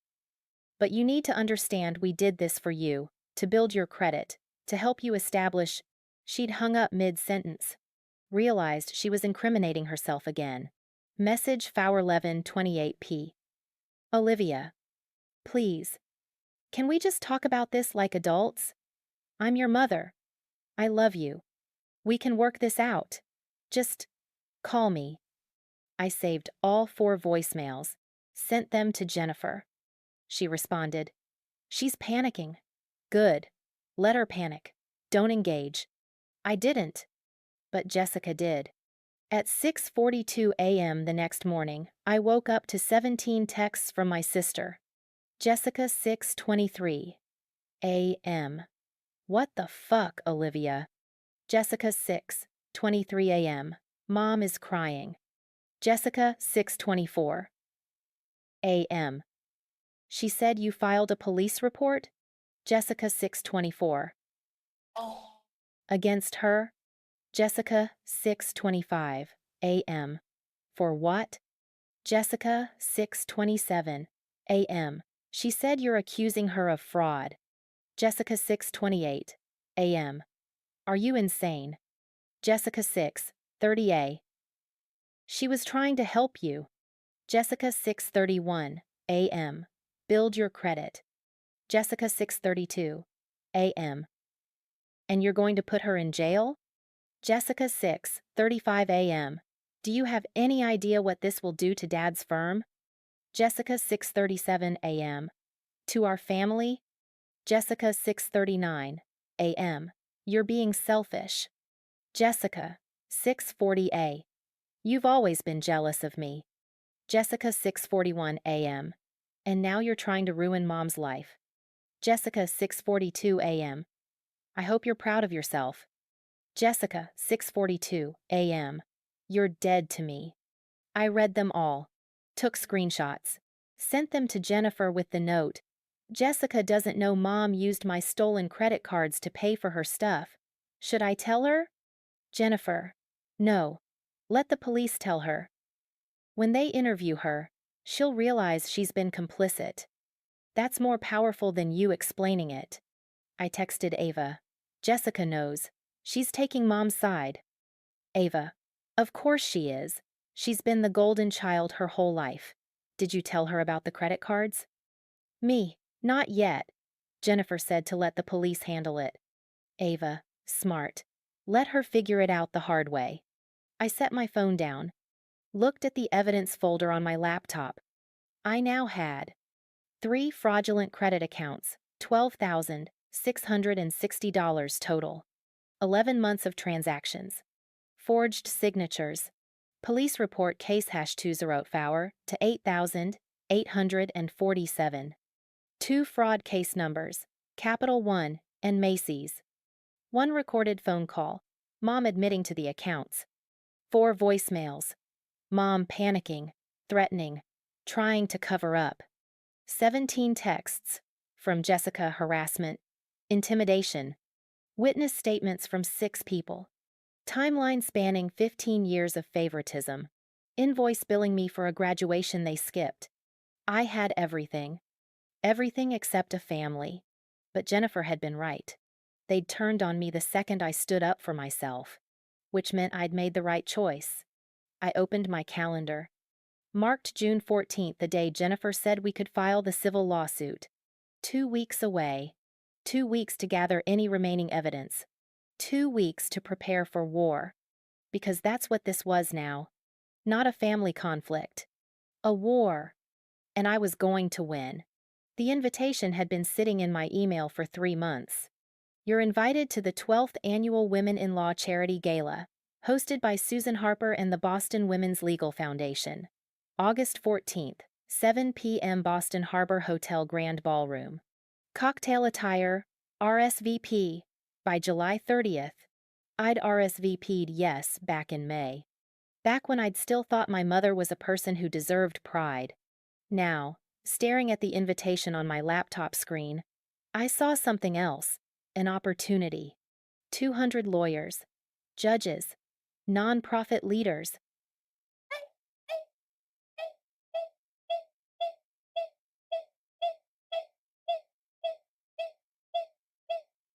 My mother's entire professional network, all in one room, all watching her accept an award for outstanding community leadership. I opened a new document, started typing. The plan? Jennifer had said civil lawsuits take months. The police investigation could take longer. But public exposure? That could happen in 3 minutes. 3 minutes at a microphone. 3 minutes to show 200 people exactly who Susan Harper really was. I called Jennifer. Olivia, what's up? The gala. My mom's charity gala. August 14th. I'm invited. Okay. I want to expose her there. Publicly. In front of everyone. Silence. Then, that's risky. I know. You could get escorted out. Arrested for trespassing if they revoke your invitation. She could claim defamation. Can she, if I have evidence? Truth is an absolute defense to defamation. But she could still sue you, drag it out, Make your life hell. She's already making my life hell. Jennifer was quiet for a moment. What exactly are you planning to do? Get on stage, show the evidence, tell everyone what she did. During the ceremony? After she accepts her award, I'll ask to say a few words. My mother's daughter angle. They'll let me up. And then? Then I tell the truth. Her law firm partners are going to be there. The judges she works with. The nonprofit board that gave her the award. Everyone who thinks she's this upstanding community leader. Olivia, they could cut your mic. Then I'll talk louder. Another pause. Then Jennifer said, "If you're going to do this, we do it right. No emotional outbursts. No rambling. A structured speech. 3 minutes. Evidence-based. Clinical. Make them see the crime, not the drama." Okay. And Olivia? Once you do this, there's no going back. Your mother will never forgive you. Your family will fracture. Are you ready for that? I thought about the invoice, the forged signatures, the recorded phone call where she'd admitted everything, Jessica's texts. "You're dead to me. I'm ready." Okay. Then let's write a speech. We spent 3 days on it. Jennifer, Ava, and me. Sitting in Jennifer's office, surrounded by evidence binders and legal pads and half-empty coffee cups, Jennifer outlined the structure. Part 1. Gratitude. Establish credibility. Thank you for being here tonight to honor my mother. Part 2. The turn. Introduce the problem, but I need to address something important. Part 3. The accusation. Specific, factual, evidence-based. My mother opened credit cards in my name without my permission. Comment. Part 4. The impact. Humanize it. While I worked 25 hours a week to afford groceries. Part 5. The evidence. Show, don't just tell. I have bank statements, police reports, her recorded admission. Part 6. The call to action. I want everyone here to know who you're really honoring tonight. Ava coached me on delivery. Don't cry. Crying makes you look weak. Stay calm. Clinical. You're presenting evidence, not begging for sympathy. What if I do cry? Then pause. Take a breath. Let them sit in the discomfort. But don't apologize. You didn't do anything wrong. We practiced. Over and over. I stood in Jennifer's office and delivered the speech 12 times. By the 12th time, my voice didn't shake. By the 12th time, I believed every word. On August 10th, 4 days before the gala, I went shopping. Not at TJ Maxx this time. I went to a real store, used $200 of the settlement money that had just hit my bank account from the closed fraud cases. Bought a navy blue dress. Simple. Professional. The kind of dress that said, "I'm here to be taken seriously." The same dress I'd worn to graduation. Poetic justice. Ava came with me. Helped me pick out shoes. Minimal jewelry. "You look like a lawyer," she said. "Good. I want them to see me as credible, not as a scorned daughter." "You're both." "I know, but they need to see the credible part first." August 12th, 2 days before. Jennifer called. "Olivia, I have news. The DA's office reviewed your case. They're moving forward with prosecution." My heart stopped. "What?" "Criminal charges. Against your mother. Identity theft. Fraud. Forgery. Arraignment scheduled for September 3rd. They're actually prosecuting? Your evidence is airtight. The recorded admissions sealed it. They can't ignore this." I sat down. "So, even if the gala doesn't work, she's facing charges regardless. But Olivia? Gala will work. Because you're not doing this for justice anymore. You're doing this for witnesses, public accountability. So she can't claim this is a private family matter." "Right. You ready?" "I'm ready." August 13th. 1 day before. I got a text from my mother. Mom, 11:34 a.m. "I know you RSVP'd to the gala. Please don't come. You've done enough damage. Let me have this one night. I didn't respond. She texted again.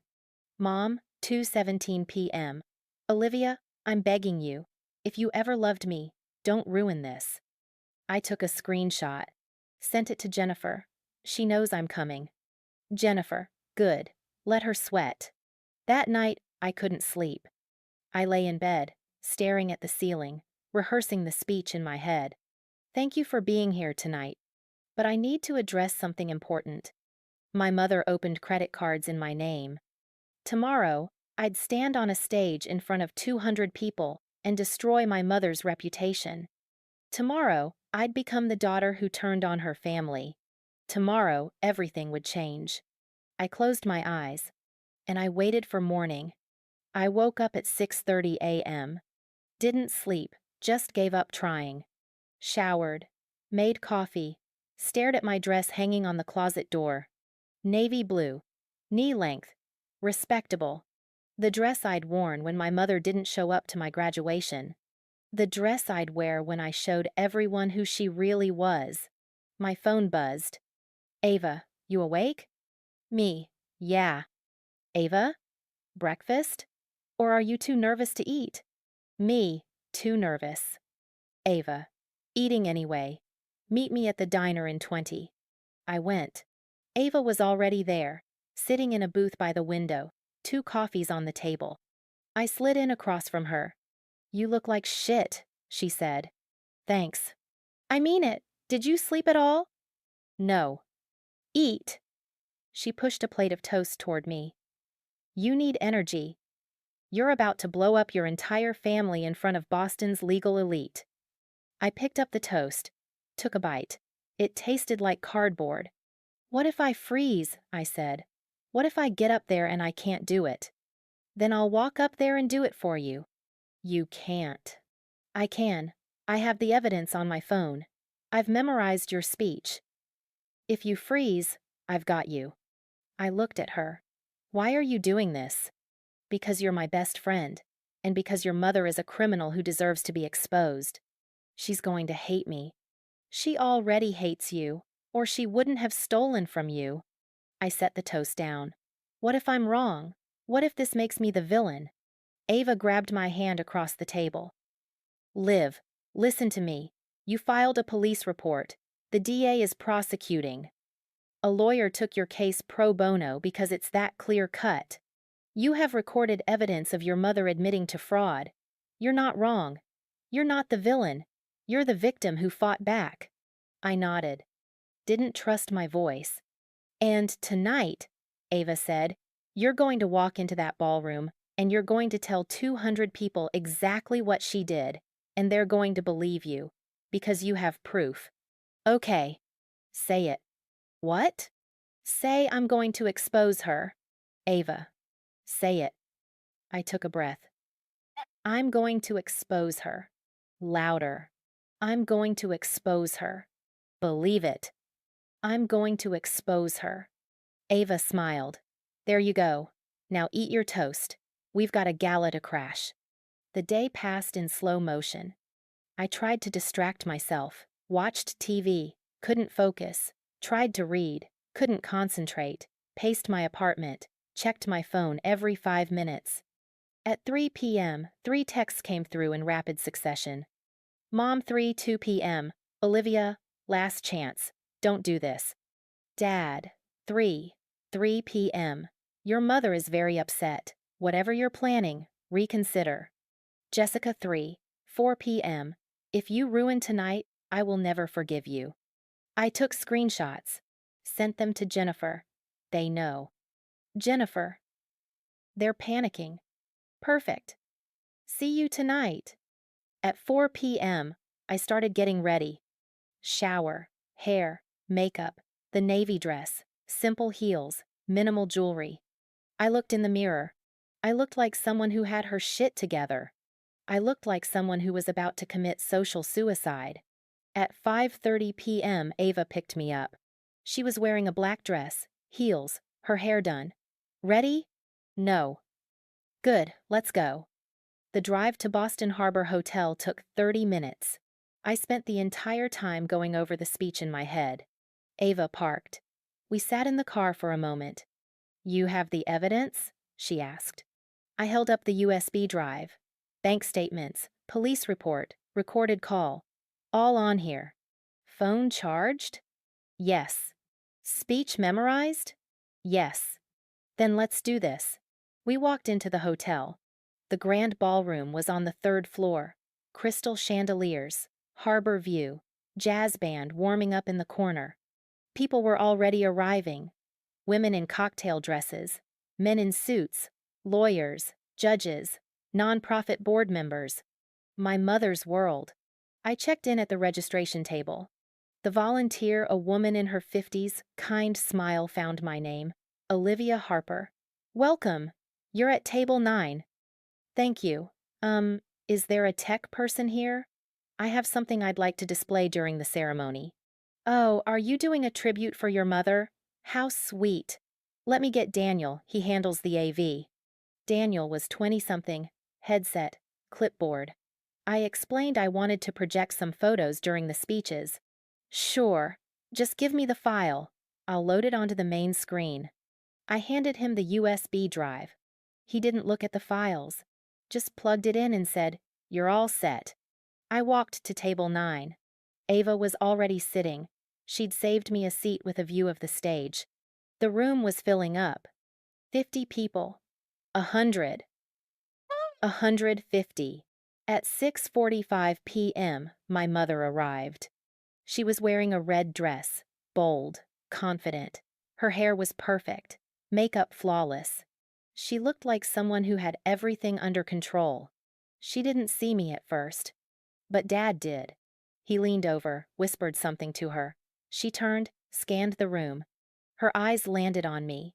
For a moment, we just stared at each other. Across the ballroom, me in my navy dress, sitting calmly at table 9. Her in her red dress, standing by the entrance, realizing she couldn't stop me. She leaned over to Dad again. He shook his head. They argued quiet, tense, trying not to make a scene. Jessica appeared next to them. Looked at me. Her face twisted with anger. I didn't look away. At 7 p.m., the lights dimmed. The MC, a woman in her 60s, former judge, took the stage. Good evening, everyone. Welcome to the 12th Annual Women in Law Charity Gala. I stopped listening, focused on my breathing. In, out, in, out. Ava squeezed my hand under the table. The ceremony began. Awards, speeches, applause. At 7:52 p.m., they announced my mother's award. And now, the Outstanding Community Leadership Award goes to Susan Harper for her tireless dedication to mentoring young women in law. The room erupted in applause. Mom walked to the stage, accepted the crystal trophy, smiled for the photographer. She gave a speech, thanked everyone, talked about her commitment to justice, to mentorship, to community. She was eloquent, charming, convincing, and in 3 minutes, I was going to destroy her. She finished her speech. More applause. Started to walk off stage. I stood up, walked to the front of the room. The MC saw me approaching, smiled. "Oh, is this your daughter?" "Yes," I said into the microphone. "May I say a few words?" The MC looked at my mother. Mom's face went white, but she couldn't say no. Not in front of 200 people. She nodded. The MC handed me the microphone, and I walked onto the stage. I stand at the podium. 214 people stare at me. My mother is frozen 3 feet away. Red dress, crystal trophy, horror in her eyes. I take a breath. Begin. Good evening. For those who don't know me, I'm Olivia Harper, Susan's daughter. Applause. Smiles. Someone whistles. My mother tries to smile. It looks like pain. I graduated from Boston University in May, summa cum laude, 3.8 gigapascals. More applause. I wait for it to die down. My mother couldn't attend my graduation. The applause falters. confused murmurs. She had plans that day. Mom takes a step toward me. Olivia. I hold up a hand. Please, let me finish. The room goes silent. I look out at the crowd, see lawyers, judges, her law firm partners in the front row. My mother couldn't attend my graduation because she was on an Alaska cruise with my sister. Gasps, whispers. Someone says, "What?" But she sent me something instead. I pull a folded paper from my clutch. Hold it up. An invoice. The room explodes in murmurs. She billed me $2,100 for her non-attendance. Flights, hotel, meals, lost wages, itemized, professional. On my father's law firm letterhead, a man at table 3, Judge Martinez, leans forward. Squints. But that's not the worst part. Mom lunges. Olivia, stop this. 2 event staff step toward the stage. The MC looks panicked. I speak faster, louder. While I was working 25 hours a week to afford textbooks, my mother opened credit cards in my name. The room goes dead silent. 3 cards.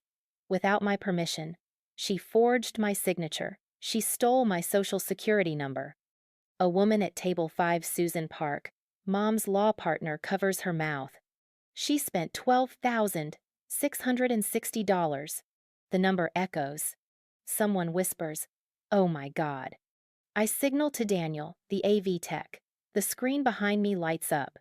Bank statement, Capital One. My name, Mom's name as authorized user. The crowd gasps. This account was opened September 14th, 2023. I didn't open it. My mother did. Mom is shaking.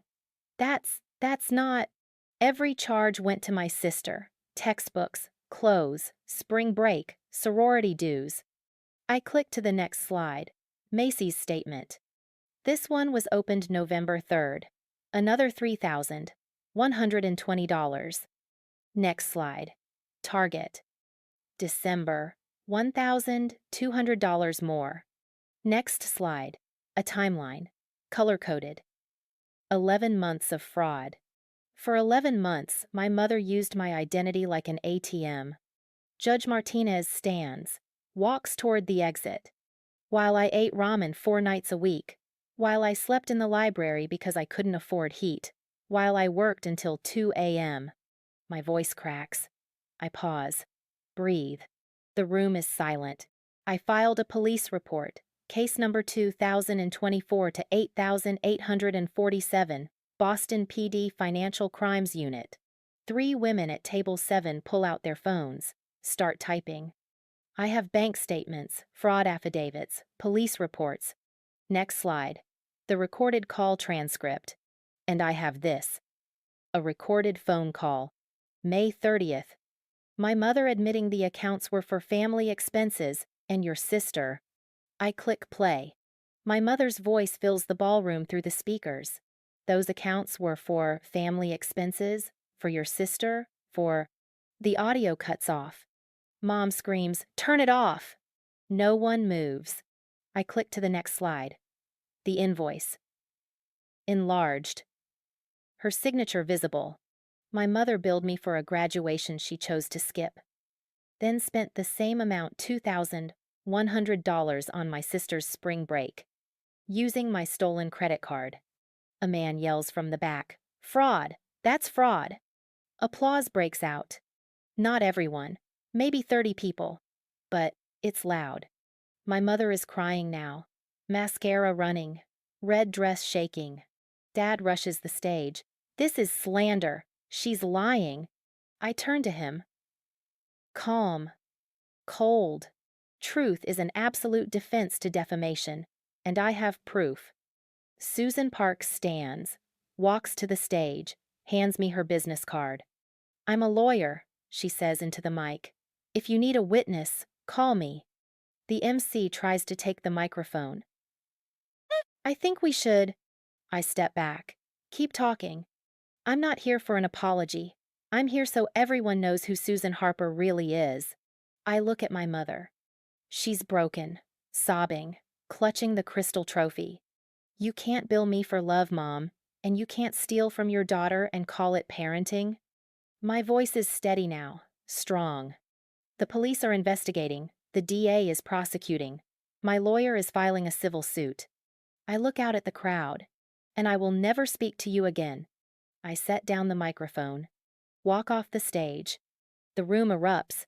Shouting. Chairs scraping. 50 people on their feet. Mom screaming, "She's lying! She's been jealous of Jessica her whole life." Someone yells back, "You committed identity theft." Event staff rush toward my mother. "Mrs. Harper, you need to leave. I organized this event. You're no longer welcome." Hotel security appears. 2 men in suits. They escort Mom toward the exit. She's shrieking, flailing. Dad follows, yelling at them to let her go. Jessica runs after them, sobbing. Ava appears at my side, grabs my arm. "Holy shit, Liv, you did it!" I'm shaking, can't feel my hands. Around me, the ballroom is chaos. Susan Park approaches. "Olivia, I mean it. Call me. I saw everything. I'll testify." A man in a suit, one of Dad's partners, walks past, glares at me. "You just destroyed your father's career." I don't respond. Can't respond. Ava pulls me toward the exit. Side door, patio. Outside, the air is cool. Harbor breeze. I can breathe again. My phone is buzzing. 47 notifications. Texts. Emails. Voicemails. I don't look. Just stand there, staring at the harbor, shaking. "You okay?" Ava asks. "I don't know." "You were incredible." "I just destroyed my family." "Your family destroyed itself." I look at her. "What happens now?" She pulls out her phone, shows me. Twitter. A video. Someone filmed the whole thing. Lawyer's daughter exposes mother's fraud at charity gala. Posted 12 minutes ago. Already 89,000 views. Comments. That mother belongs in jail. $2,100 invoice for graduation? Psychopath behavior. I'm a lawyer and this is definitely criminal. I watch the video. See myself on stage. Calm. Clinical. Showing the evidence. See my mother breaking down. See the crowd turning on her. See the moment I walked off stage. "It's going viral," Ava says. I nod. Can't speak. Because I just did the thing I can never undo. I just became the daughter who exposed her mother. The daughter who chose justice over family. The daughter who stood on a stage and said, "Enough." And I don't regret it. Not even a little. The video hit 340,000 views by midnight. I know because I couldn't stop checking my phone. Sitting on Ava's couch, still in my navy dress, watching the numbers climb, watching the comments flood in, watching my mother's reputation disintegrate in real time. Hour 47 p.m. My phone starts ringing. Aunt Carol, Uncle James, 2 cousins I haven't spoken to in years. I don't answer. Just watch the names flash across the screen until they go to voicemail. Hour 11:30 p.m. Local news picks up the story. Boston lawyer accused of identity theft by daughter at charity gala. They use a screenshot from the video me at the podium. Bank statement projected behind me. My mother's face twisted in horror. Hour 6:42 a.m. Jessica texts. One message. "I didn't know. I'm sorry. I'm leaving their house." I read it 4 times. Don't respond. Send a screenshot to Jennifer with the note. Jessica claims she didn't know. Jennifer responds immediately. Save that. Possible witness if she's willing to testify. Hour 1, 28:15 a.m. Detective Mills calls. "Miss Harper, I saw the video. Hell of a way to go public. The DA's office is expediting your mother's arraignment. We're looking at September 3rd now. That fast? Media attention helps. Nobody wants to look soft on fraud when there's video evidence." Hour 1:82 p.m. My former employer, the campus library, sends an email. "We saw what happened. If you need a character reference for court, we're happy to provide one. You deserved better. I cry for the first time since the gala. Hour 2:47 p.m. I finally listened to the voicemails. 17 total. Aunt Carol. I believe you. I'm so sorry. Uncle James. Your mother's been cut off. You did the right thing. Two cousins. We're on your side. Professor Williams. Proud of you, Olivia. And one from my father. You've destroyed this family. I hope you're satisfied. I delete his voicemail. Save the rest. That night, I sleep for 11 hours straight. The first real sleep I've had in weeks. No nightmares. No anxiety. Just the deep, dreamless sleep of someone who finally told the truth. September 3rd, 2024. Arraignment day. The courthouse was smaller than I'd expected. Suffolk County District Court, downtown Boston, courtroom 4C. I sat in the gallery with Ava on my left and Jennifer on my right, watching my mother stand before a judge in an orange jumpsuit. She'd been arrested 2 weeks earlier, August 20th, 6:47 a.m. I know because Aunt Carol called to tell me. Said Mom had opened the door in her bathrobe, thinking it was a package delivery, and found 2 police officers with an arrest warrant instead. Now she stood at the defense table, hands cuffed in front of her, looking smaller than I'd ever seen her. Her lawyer, expensive, from a downtown firm, stood next to her, whispering urgently. The judge, a woman in her 60s, severe bun, no-nonsense expression, read the charges. Susan Marie Harper. You are charged with identity theft under Massachusetts General Law, Chapter 266, Section 37E, 2 counts, credit card fraud under 18 U.S. Code Section 1029. 2 counts, forgery, 2 counts. How do you plead? My mother's voice was barely audible. Not guilty. The prosecutor, ADA Kevin Tran, mid-30s, sharp suit, stood. Your Honor, given the severity of the charges and the defendant's access to financial resources, we request bail be set at $50,000. Mom's lawyer objected. My client has no criminal record, strong community ties, and poses no flight risk. We request release on personal recognizance. The judge looked at the case file. Miss Harper allegedly stole over $12,000 from her own daughter using forged documents and fraudulent accounts. That demonstrates a pattern of deception. Bail is set at $25,000. Next court date is October 15th for a preliminary hearing. The gavel came down. Mom turned to look at the gallery. Her eyes found mine. For a moment, we just stared at each other. Her face was a mix of rage and desperation, and something that might have been pleading. I didn't look away, didn't flinch, just watched as the bailiff led her back through the side door. Dad was sitting 3 rows behind me. I could feel his glare on the back of my neck. When I stood to leave, he didn't say anything. Just sat there, stone-faced, hands clenched on the bench in front of him. Outside the courthouse, Jennifer turned to me. Your mother's lawyer is going to offer a plea deal, probably within 2 weeks. Are you prepared for that conversation? What kind of deal? Probation, restitution, community service, no jail time. No. Jennifer raised an eyebrow. No? She stole from me for 11 months. She forged my signature. She lied to my face. She tried to bill me for my own betrayal. And then she stood in that ballroom and called me a liar in front of 200 people. No deal. I want a trial. Trials are risky, Olivia. Juries are unpredictable. We have evidence, recorded admissions, bank statements, witness testimony. What could go wrong? She's your mother. Juries don't like sending mothers to jail. Then they shouldn't have committed felonies. Jennifer smiled. It was small, but it was there. Okay. Then we go to trial. October 15th, preliminary hearing. The preliminary hearing lasted 90 minutes. The prosecutor presented evidence, bank statements, forged applications, the recorded phone call. Detective Mills testified. Susan Park testified, said she'd witnessed the gala exposure and believed the allegations were credible. The defense argued there was insufficient evidence and family miscommunication. The judge wasn't buying it. There's more than sufficient evidence for trial. This case proceeds.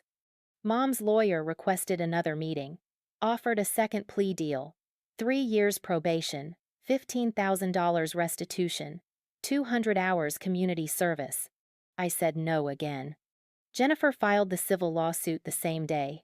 Olivia Harper v. Susan Harper and Michael Harper. Damages sought: $12,660. Fraud, $25,000. Emotional distress, $10,000. Legal fees. Total, $47,660. Dad's name was on the lawsuit because he'd co-signed the invoice, because he'd benefited from the fraud, because he'd known or should have known what his wife was doing. He hired his own lawyer within 48 hours. November 8th, family fracture. Thanksgiving was 6 weeks away when the family split became official. Aunt Carol called me. "Your grandmother is hosting Thanksgiving. She wants everyone there, including you and your mother. She thinks you can work it out." "I'm not going." "I know. I'm not either. James isn't. The cousins aren't. We're doing our own Thanksgiving, at my place. You're invited. So is Ava." "Who's going to Grandma's?" "Your parents. Jessica, maybe. Your mom's sister and her family. That's it." The Harper family had split down the middle. Team Olivia, Aunt Carol, Uncle James, 3 cousins, various extended family who'd seen the video. Team Susan, Dad, Grandma Harper, Mom's side of the family who thought I was airing dirty laundry. Jessica was somewhere in between. She'd moved out of our parents' house in August, was living with a friend, and hadn't spoken to Mom since the gala. But she also hadn't spoken to me. On November 12th, she texted, "Can we talk?" I called Jennifer first. "Is it safe to talk to her?" "Yes, but record it, and don't discuss the case details." I called Jessica. "Hi," she said. Her voice was small. "Hi. I didn't know, Liv. About the credit cards, I swear. Mom told me she was helping you build credit. She said you'd agreed." "I didn't agree."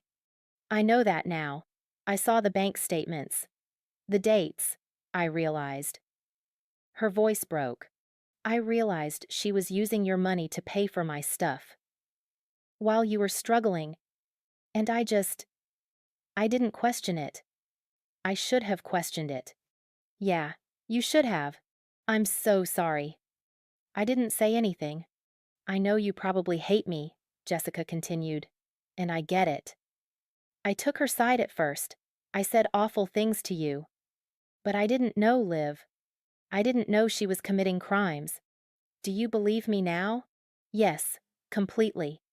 And I told the DA's office I'd testify if they need me. I'll tell them everything. When the charges started, what Mom said, all of it." I felt something in my chest unclench. "Just a little. Thank you. I'm not asking for forgiveness. I just wanted you to know. I see it now. What she did, what they both did. And I'm on your side." We talked for 20 more minutes. Made plans to meet for coffee in December. Didn't hug it out or cry or have some Hollywood reconciliation. Just started rebuilding. Slowly. Carefully. One conversation at a time. December 18th, trial day. The trial lasted 3 days, December 18th through 20th, right before Christmas. The prosecution presented their case methodically: bank statements, forged signatures, credit reports, timeline spreadsheets. The recorded phone call played in full in the courtroom, my mother's voice admitting the accounts were for family expenses and your sister. I testified on day 2, sat in the witness box for 90 minutes and answered questions, stayed calm, clinical, didn't cry. Ada Tran walked me through the evidence. "Is this your signature on the Capital One application?" "No, that's my mother's handwriting." "Did you authorize her to open this account?" "No." "Did you receive any of the benefits from the $12,660 spent on these cards?" "No." It all went to my sister. The defense tried to rattle me. Isn't it true you've always been jealous of your sister? No. Isn't it true you wanted attention? I wanted my identity back. Isn't it true your mother was trying to help you build credit? By forging my signature and stealing $12,660? That's not help. That's fraud. Jessica testified on day 3. Confirmed she'd received items purchased with the cards. Confirmed Mom had told her the money was taken care of. Confirmed she hadn't questioned it because Mom handled finances. The defense put my mother on the stand. She cried, said she'd made a mistake, said she'd only wanted to help both daughters, said she'd planned to pay it back. On cross-examination, ADA Tran destroyed her. If you planned to pay it back, why did you forge your daughter's signature instead of asking permission? I didn't think she'd agree. So you committed fraud because you knew she'd say no? Silence. And after committing this fraud, you sent your daughter an invoice for $2,100. Why? That was a separate matter. An invoice for a graduation you skipped to go on a cruise paid for with more stolen money? That's not. Your Honor, no further questions. The jury deliberated for 4 hours. Came back at 4:37 p.m. on December 20th. On the charge of identity theft, count 1, how do you find? Guilty. Count 2, guilty. Credit card fraud, count 1, guilty. Count 2, guilty. Forgery, count 1, guilty. Count 2, guilty. Guilty on all counts. My mother collapsed into her chair, started sobbing. Dad grabbed her hand. I sat in the gallery, Ava next to me, and I felt nothing. Not triumph, not vindication, just a quiet, numb relief that it was over. January 15th, 2025. 2. Sentencing. The judge sentenced my mother to 18 months in county jail. Suspended to 90 days served, followed by 5 years of probation. $15,000 restitution paid to me. 200 hours of community service. And a 5-year restraining order. She couldn't contact me without my written permission. Miss Harper, the judge said, you violated your daughter's trust in the most fundamental way. You stole her identity. You forged documents. You enriched yourself and your other daughter at her expense. This court takes financial abuse seriously, especially when it occurs within families. You will serve 90 days beginning today. The bailiff led Mom away. She was crying. Didn't look at me. Dad stood up, walked past me without a word, and left the courtroom. Outside, Jennifer turned to me. We won. Yeah. The civil case settled too. Your parents agreed to pay $35,000. Should hit your account by March. Okay. You okay? I looked back at the courthouse. Thought about my mother in an orange jumpsuit. My father walking away. My family fractured beyond repair. I'm okay, I said. I'm finally okay. It's May 16th, 2027. 2 years to the day since my graduation, since the empty chairs, since the invoice, since everything changed. I'm sitting in my apartment, a real apartment now, 1 bedroom in Cambridge, $1,400 a month rent that I pay on time every month, drinking coffee and looking at the framed diploma on my wall. Boston University, summa cum laude. My name in raised letters. I earned that degree, alone, without their money, without their support, without them. And I'm proud of it. My phone buzzes. A text from Ava. Happy graduation anniversary. Proud of you. Brunch Sunday? Me, always. Another text. Jessica. Thinking of you today. Coffee next week? We've been rebuilding. Slowly. She texts every few weeks now. We meet for coffee once a month. We're not best friends. We're not the sisters we could have been if our parents had been different people. But we're something. We're trying. She cut off Mom and Dad completely in March 2026. Realized they'd been manipulating her too. Different manipulation. Subtler. But still toxic. She's in therapy now, working through it. We talk about it sometimes. Carefully, like handling broken glass. I check my bank account. $23,847 in savings, a number that would have seemed impossible 3 years ago. The $35,000 settlement hit my account in March 2025. Just like Jennifer promised. I paid off every dollar of fraudulent debt. Paid Jennifer's fees even though she'd offered pro bono. Kept the rest. Built it. Protected it. My money. My name. My future.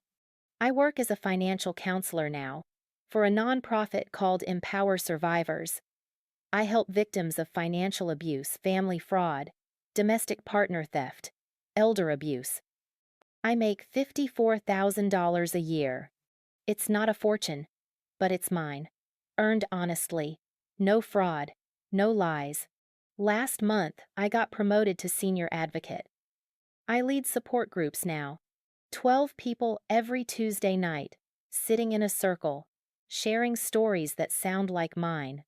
Parents who stole Social Security numbers, spouses who opened secret credit cards, siblings who forged signatures. I tell them, you're not crazy. You're not overreacting. Financial abuse is abuse. And you deserve justice. Some of them cry. Some of them file police reports. Some of them reconcile with their families. Some of them never speak to their abusers again. I tell them all the same thing. Both choices are valid. There's no wrong way to survive. I haven't spoken to my mother in 751 days. The restraining order expired in January 2027. I didn't renew it. Don't need legal protection anymore. She's dead to me. She served her 90 days, got out in November 2025. Works retail now, some store in a strip mall, $17 an hour. Lost her paralegal job. Can't work in law anymore with a fraud conviction. Aunt Carol tells me she's struggling, financially, socially, emotionally, that she asks about me sometimes, wonders if I'll ever forgive her. I won't. Not because I'm holding a grudge, but because forgiveness isn't mandatory. I've released the anger, I've moved on, but I don't absolve the crime. I don't erase what she did. She chose money over me. I choose peace over her. My father and I don't speak either. He retired early from his law firm in October 2025, mutual agreement, which is corporate speak for, we don't want a fraud enabler's name on our letterhead. He and Mom are still married. Still living in the Newton house, though they had to take out a second mortgage to pay the settlement. I don't feel bad about that. They made their choices. I made mine. I have a new family now. Ava roommate, best friend, sister in every way that matters. We live together in the Cambridge apartment. Movie nights every Friday, brunch every Sunday. She's in nursing school, graduates next year. I'm already planning the celebration. Aunt Carol. I see her twice a month. She hosts holidays now. Thanksgiving, Christmas, Easter. Small gatherings with Uncle James, the cousins, me, Ava, chosen family. People who show up. Jennifer Torres. Still my lawyer, now my mentor. She writes me recommendation letters. Celebrates my promotions. Texts on hard days. Proof that sometimes the people you hire become the people you love. I'm dating someone, Jordan. Met them at work, another survivor advocate. Specializes in domestic violence cases. We've been together 8 months. It's slow, careful. Both of us have trust issues. But it's real. They know my story. All of it. And they're still here. On graduation anniversaries, I let myself grieve. Not for my mother. For the mother I deserved. The parents who should have shown up. The family that could have been. But then I look around at the life I've built. The apartment I afford. The job I love. The people who chose me. The boundaries I enforced. The peace I've earned. And I realize, I don't need the family I was born into. I have the family I chose. My diploma hangs above my desk. Next to it, a photo from last Thanksgiving me. Ava, Aunt Carol, Uncle James, Jessica. She came this year. All of us smiling around Carol's dinner table. Below that, a sticky note on my mirror. You are enough. You always were. I believe it now. My mother charged me $2,100 to attend my graduation. I paid $35,000 in legal fees and emotional trauma to never see her again. Best money I ever spent. If you're listening to this and it sounds familiar, if you're the kid who worked while your sibling got handed everything, if you're the one who discovered fraudulent accounts in your name, if you're the one who got billed for love that should have been free, I see you. You're not alone. 1 in 4 families experiences financial abuse. You didn't invent the problem. You didn't deserve it. And you don't owe anyone forgiveness just because they're family. Financial abuse is abuse. Identity theft is a crime. And standing up for yourself isn't betrayal, it's survival. Document everything. Find a lawyer. File the police report. Tell someone who'll believe you. And know that choosing yourself over toxic family isn't selfish. It's self-preservation. I'm Olivia. This is my story. And 2 years later, I'm finally free. This is Achiever Betrayed. Thank you for listening.